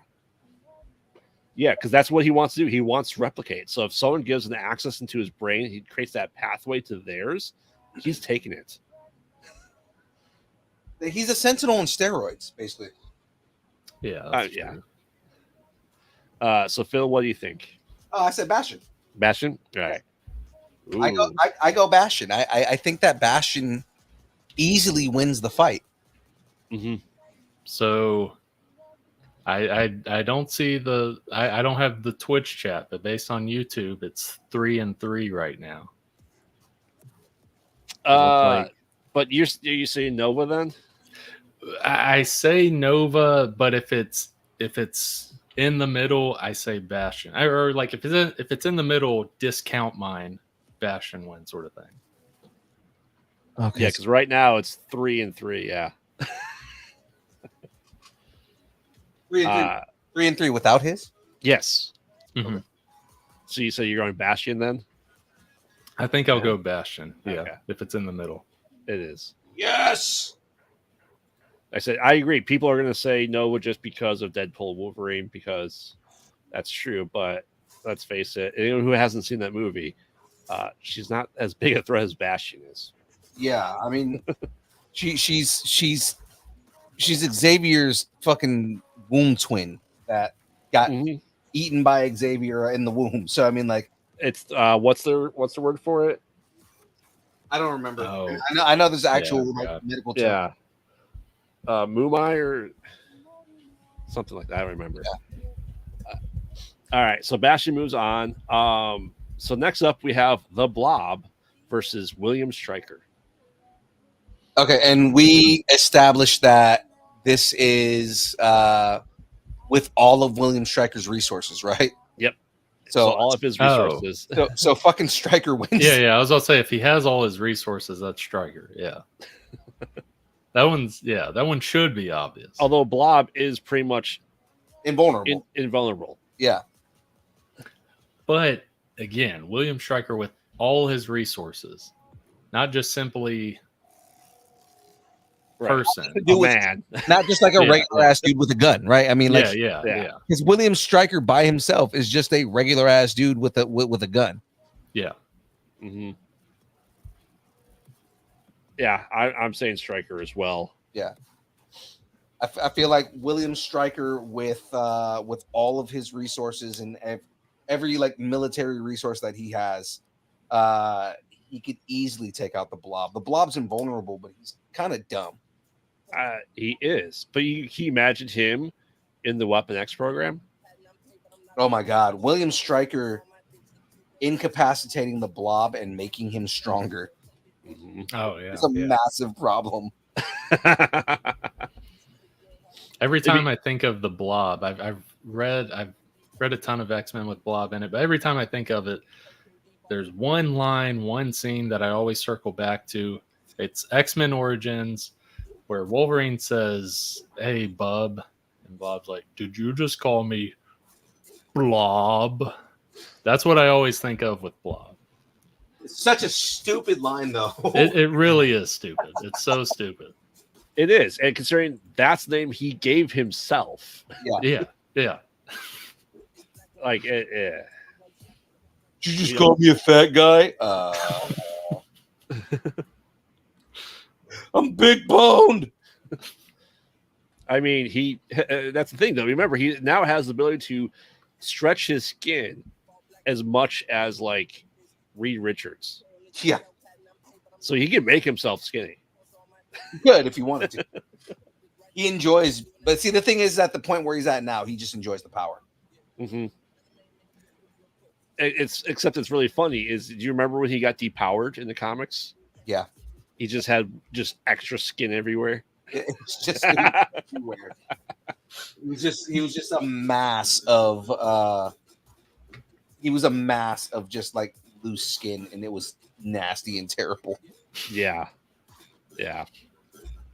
All right. Unless the other 7 people in chat vote for Blob, Stryker is moving on. All right. Next up, we have the Ice Queen herself, Emma Frost, or White Queen herself, versus Apocalypse. Apocalypse. Yeah. Well, considering he single-handedly like captured all of them psychics, yeah, I think he's going to beat Emma. I don't think psychics are a problem for him. No. Yeah, that's the thing. I like Emma Frost. I like her as a character, but if it boils down to Apocalypse versus Emma Frost, like it's Emma Frost isn't even coming close to winning, that sort of thing. No, absolutely not. And again, I mean, she made it this far already. This is like the 3rd round, by the way. So it is the 3rd round, yeah.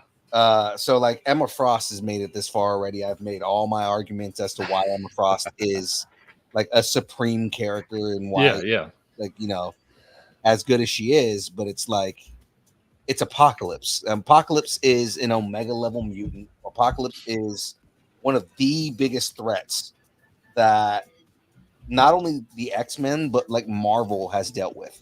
Right. And he only gets defeated when he gives up, essentially. Yeah.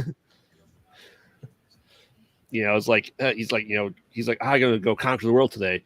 Oh, but this light turned red. I can't make it in time. I'm going home. It's like, oh, thank God. Well, until next time. Yeah. That's why I love him, though, because and especially the story that we're talking about, it's going to be the ultimate threat of Apocalypse. Yeah. It's a supreme story. It's one of these stories where he's not going to give up, and they actually have to defeat him. Mm-hmm. And he's not giving up for a pretty valid reason too. Well, that's the scary part. All chat's going for Apocalypse as well, so he moves on. That's right. Oscar Isaac is coming back as Apocalypse. No. Okay, I don't have a problem with Oscar Isaac as Apocalypse, just as long as he's not the same version of him. Well, let's face it. I don't think he was Apocalypse. So yeah, he really wasn't. Here's the thing: the movie, it's not good. What I will say, that first trailer that came out back in the day before we saw the movie, that first trailer I think hit pretty hard. I remember liking the first trailer. I remember the little monologue thing he does from the X-Men show and stuff. That was good. Then me and my buddies go see the movie, and it's like, no, that was a movie. And 5 mutants defeat him. Yeah, exactly. But he also has no Kree augmentations. He also does not have his growing ability. He has he is a neutered version of Apocalypse. Yeah. He only had the ability to grow within the. It wasn't a dream. It was within. It was the astral plane, essentially. Oh yeah. So that's all. It cheapens it though. It does. And it just reminds me when you talk about seeing Ang Lee's Hulk. That's the only Hulk movie that the Hulk got bigger and stronger as he got angrier. Right. Yeah. So they were pretty accurate on that. Yeah. No one else has ever done that in live action that we've seen. Hell, I don't think it's talked about in cartoons very often either. So that looks like a forklift. I don't know what that's to do with Simba. It's probably before. Like if people rewind about 5 minutes, it looked like you were making a guillotine at first. Like 5 minutes ago, it looked like a guillotine. Surprise! I'm making Lego guillotines. All right, so Apocalypse on. Now, this is interesting how we got to this point. So we had Eric the Red lose the Sentinels. We had the Brood beat Friends of Humanity. The Brood beat Lady Deathstrike. The Sentinels beat Sauron. So now we have Sentinels versus the Brood. Oh, shit. 2 unstoppable, pretty much self-replicating enemies. Right. Also known as the third act of an Avengers movie. We have 2 third acts going against each other. Now, you mentioned Sentinels. Is there a number of them or? All of them. Oh, okay. All the Sentinels versus all the Brood. Who comes up on top? Well, the Brood can't really replicate with the Sentinels, so they just become fucking bugs for the Sentinels to kind of squash. Yeah. I think the big issue with the Sentinels fighting the Brood is there's not really any way for the Brood to be kind of a threat to them. Yeah, I can see that. I mean, essentially, do you want to say then Master Mold versus the Queen? And that's kind of where I was thinking is like, okay, so when we get to some of the stronger characters from the Brood, like the Queen, up against something like Master Mold, who Master Mold, I don't know. It depends on the version of Master Mold we're talking about. Like depends on who's writing the character. I mean, it obviously depends on who's writing it, but you're writing it. Who's going to have the win? Sentinels or the Brood? Because the reason I bring it up that way is it a version of Master Mold that can get up? Yes. You know what I mean? Yeah. Or is it a version of Master Mold that just sits there and fucking doesn't do shit the entire time and just barks orders at people? It's going to be Master Mold at his best versus the Queen of the Brood at her best. Okay, so he's got super speed. He's got obvious super strength because he's massive. He's basically like he's the Teemo version of Galactus. Yeah. That's a good way to describe it. Yeah, Timu Galactus. He's Timu Galactus, is what. And the Brood is Teemo Xenomorph. Yes. Yes.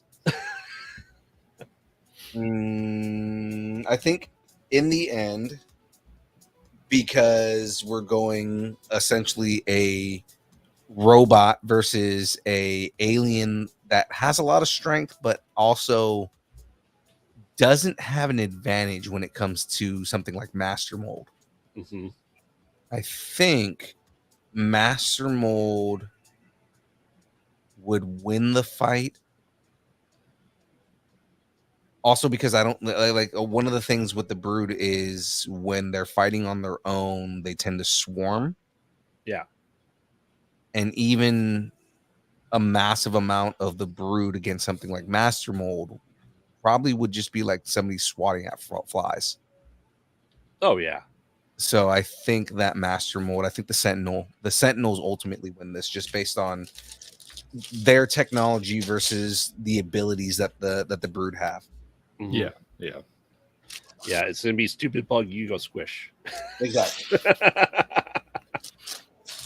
So you agree, Brandon? Unless I agree. Yes. Unless the Sentinel is like stupid, like super level stupid, and it's just like, you are not a mutant, and just like goes away. I mean, they've tried to do that theory before. You know, all humans must be destroyed because humans become mutants. So therefore, oh yeah. All right, so Sentinels move on. Say Wong, let's let you know. You saying giant Iron Man versus small mutants? Tiny mutants. All right, wow, we're getting to our final four, but getting there is interesting to say the least. Because next up we have Magneto versus Mr. Sinister. Ooh. We're basically at two of the like biggest threats in Marvel right next to each other.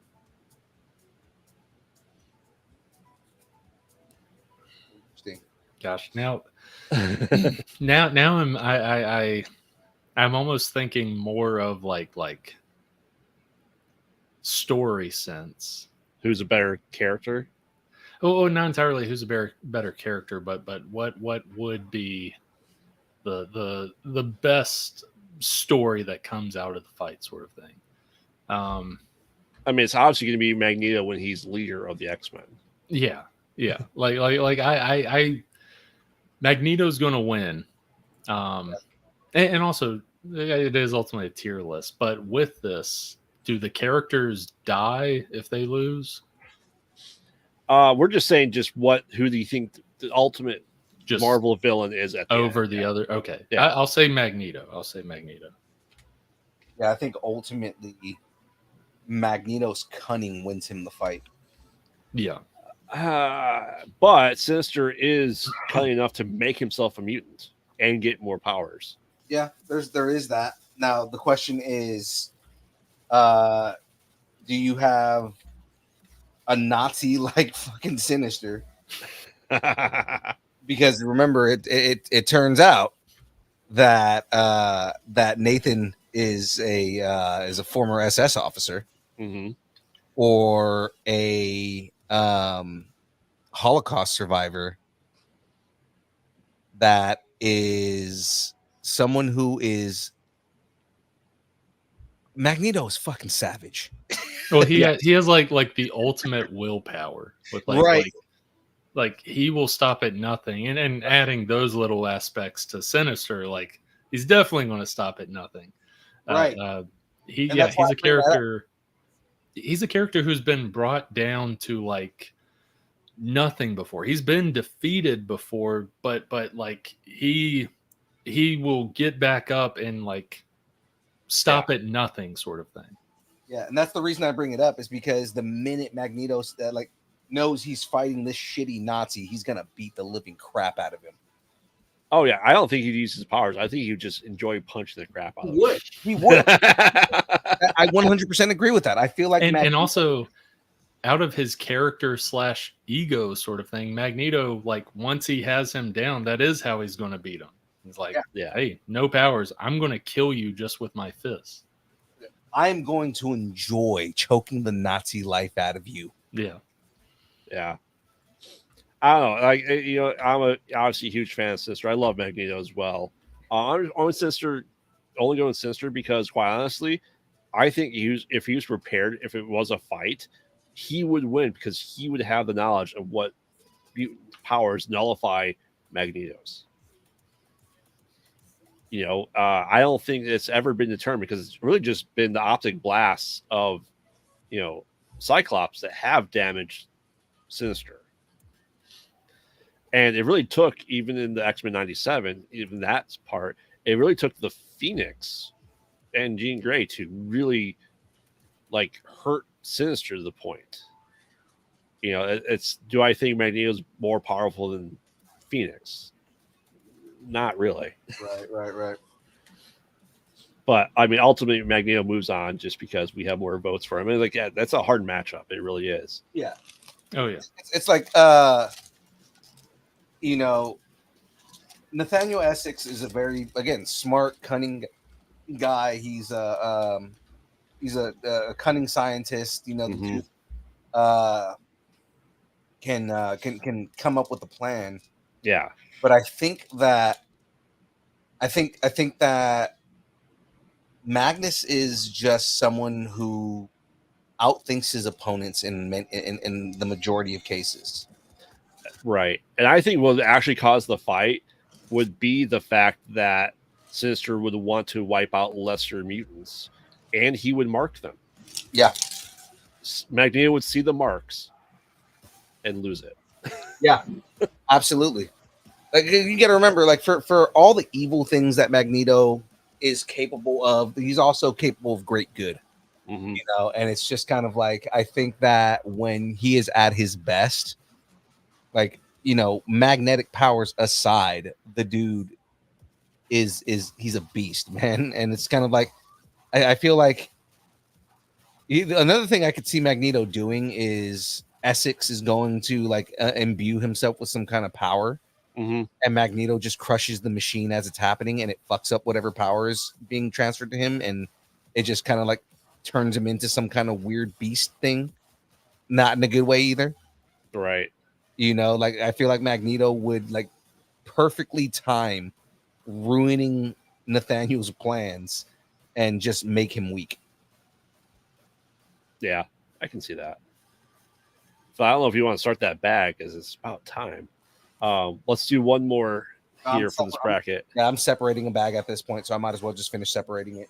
Okay, so last up before we get to our final four is William Stryker versus Bastion. Oh, Bastion. William Stryker, and I'll make the case, William Stryker, with all his arsenal, is still just a man. And it's kind of like, you can try and put up barriers and stuff like that. Bastion has centuries old willpower. Mm-hmm. And he still has his human mind, and he's still very smart, and he's still very cunning. And I feel like not only would he outthink William Stryker and kind of put him into a box, he could easily kill Stryker the minute that he's up to him. The minute he has his hand on him, mm-hmm. Bastion can just crush him. I could see a storyline where Stryker would try to convince Bastion to do his bidding. Oh yeah, absolutely. Well, I was thinking story wise, it'd be so fascinating and interesting to see that matchup. But Stryker doesn't entirely defeat Bastion, but he gets the upper hand, wins, sort of thing, through all this sort of stuff. Where, I mean, we see it with I'm not saying like these are equals. You see it with Amanda Waller with dealing with these super beings that, like General Zod. She got General Zod on Task Force X sort of stuff. Yeah. Same thing with oh, what'd you say? Same thing with Lobo. She convinced Lobo. Yeah, she convinced Lobo to fight Deathstrike. Mm-hmm. Yeah. So story wise, that is extremely interesting. At the end of the day, yeah, I think Bastion would win. But if someone was writing this, I would love to see William Stryker like get control, sort of thing. Oh, like I said, he would create a task force and get Bastion on it because I think initially he would convince Bastion that they were on the same side. Yeah. And eventually Bastion would realize that, yeah, they have the same goals for the most part, but he'd be realizing that he's being used. Yeah. Well, that's where it goes. The story starts off as he takes advantage of Bastion, uses Bastion. Bastion eventually finds out. Bastion does eventually kill him. Mm-hmm. Oh, I think he would assimilate him. Oh, yeah. I think he would say turnabout's fair play and just brainwash him, and he's part of Bastion's army. That's true. Yeah. Essentially turn him into a lesser Nimrod. Yep. Yeah, I don't think he'd do outright kill. I think he would get even. Yeah, that's true. All right. Well, I think let's give chat here about a minute to catch up. Bastion versus Striker. I think we have 4 votes for Bastion right now, and this is a tough final 4, quite honestly. So to give a preview where we're at with the last part is we're gonna have somehow Apocalypse versus the Sentinels. Apocalypse for sure. Magneto versus Bastion. Oh my god, that's actually going to be a good one. And then the winner of those 2 going for the ultimate Marvel villain. Yeah, Magneto and Bastion. That fight we're going to have to put some thought into that because, like, as much as my intuition wants to say Magneto because he controls metal and Bastion is part metal, even though he's like part human too. Bastion has gone up against magnetic stuff before and still come out on top. So I mean, like, it's kind of like it's a very hard fight because it comes down to who's the smarter villain, who ultimately can outthink the other one. Because Bastion has a massive level of intellect, but so does Magneto. Mm-hmm. The other one, I mean, it's fucking Apocalypse. Exactly. The fucking Sentinel. Apocalypse is just gonna grow and fucking punch it in the mouth and it's dead. Pretty much, yeah. I can imagine him wearing his Sentinel armor just for fun. Yeah. just as a hey, master mode, fuck you.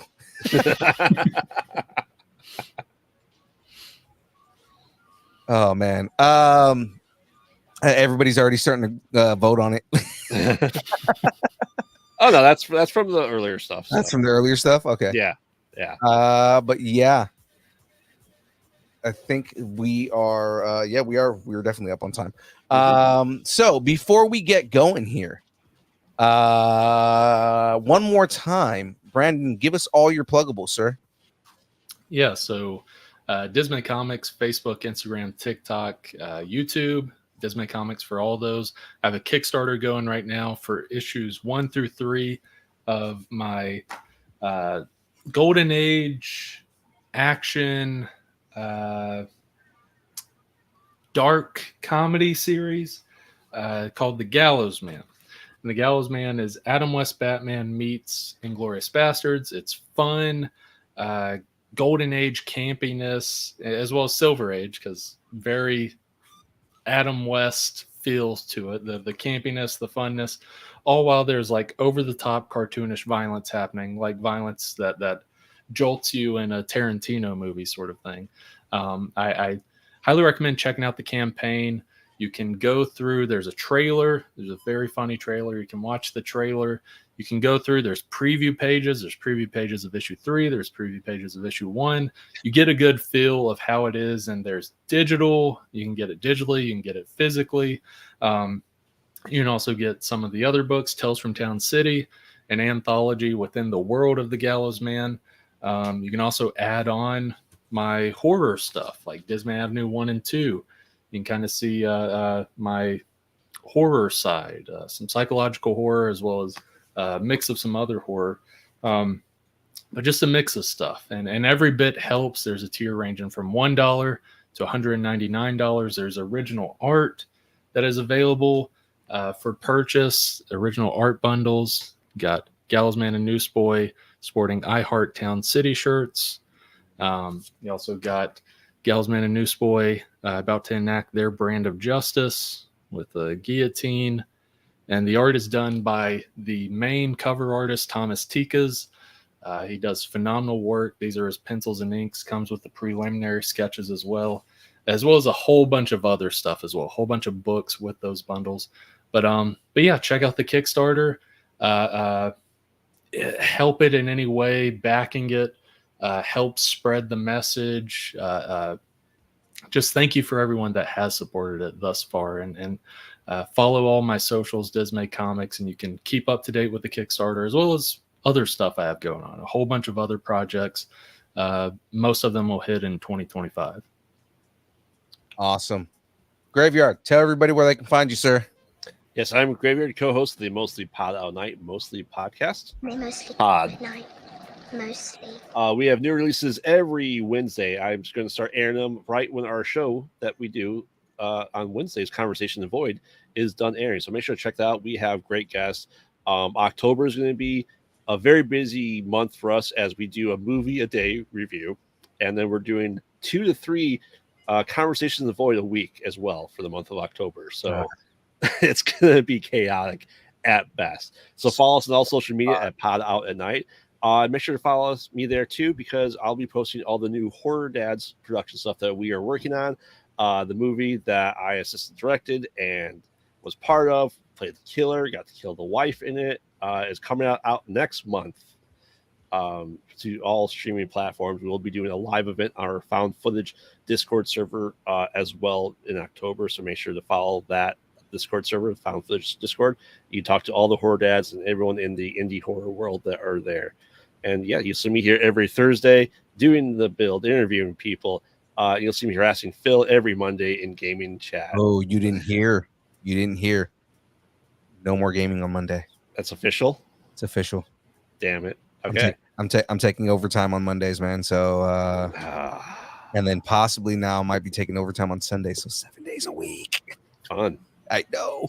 I might try and find a night to play games that is not a Wednesday. So sweet. So make sure, like I said, follow us and all that stuff, and give us to our subscribe count and our Apple Podcast reviews section.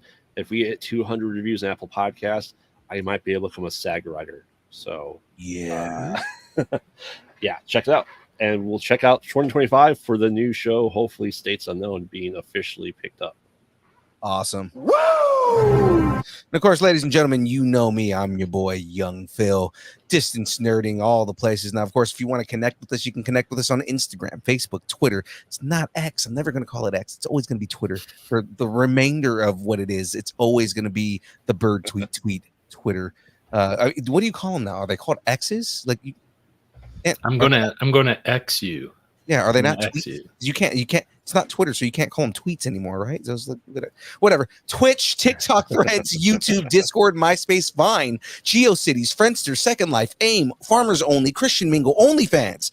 It's only pictures of Aaron Watson's feet and Mandels, the beard, and Jamez's glasses, just staring at you, judging you for not joining the OnlyFans, all at distance nerding. And of course, if you like us to break up with your boyfriend, girlfriend, significant other, pet, schoolyard bully, annoying neighbor, just tell us how much you enjoy us, hate us, or wish the internet would consume us completely and spit us out at the feet of Magnus Magneto himself. Send us an email at dist. Where's my button? I lost my button. Where's my button? Where's the button's right here. Okay. Dist. Long pause. Wait for it. And by the way, they're called rants now. Let's just call it rants on Twitter. Yeah, that's true. Yeah, especially now that you can pay to have like multiple whatever's. All right.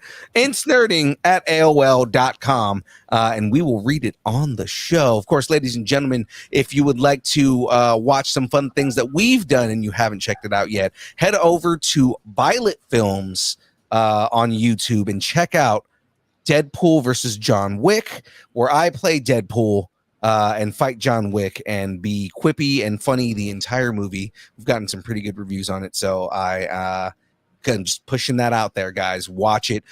Just look for Deadpool versus John Wick on the YouTubes, and hit that fan film. You'll see it right there. It's fun as hell. So all of that, let's go. That is it from us, ladies and gentlemen. I hope you've all had fun, but it is now time for the dance party. Of course, we did not warn Brandon about the dance party, as we never warn anybody about the fucking dance party. The dance party, man. What we're gonna do is when you hear the theme song, just grab something from around you and make it dance on screen. That's basically it right there. Easy enough, right? So ladies and gentlemen, that is it from us. It is now time for the dance party, so let's get this going. All right, where we starting? Right there.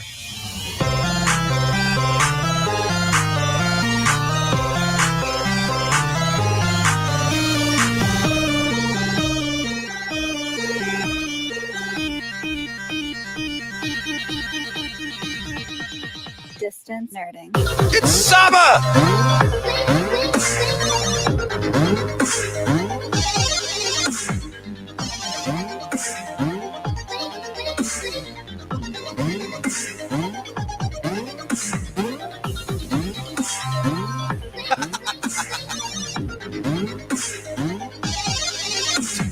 Deodorant for the win.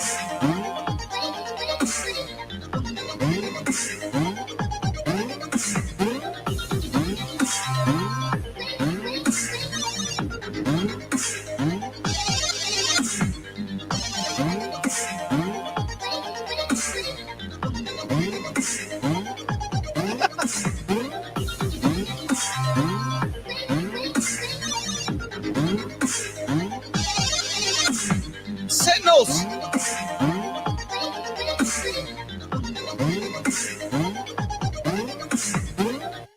Let's see everybody next week.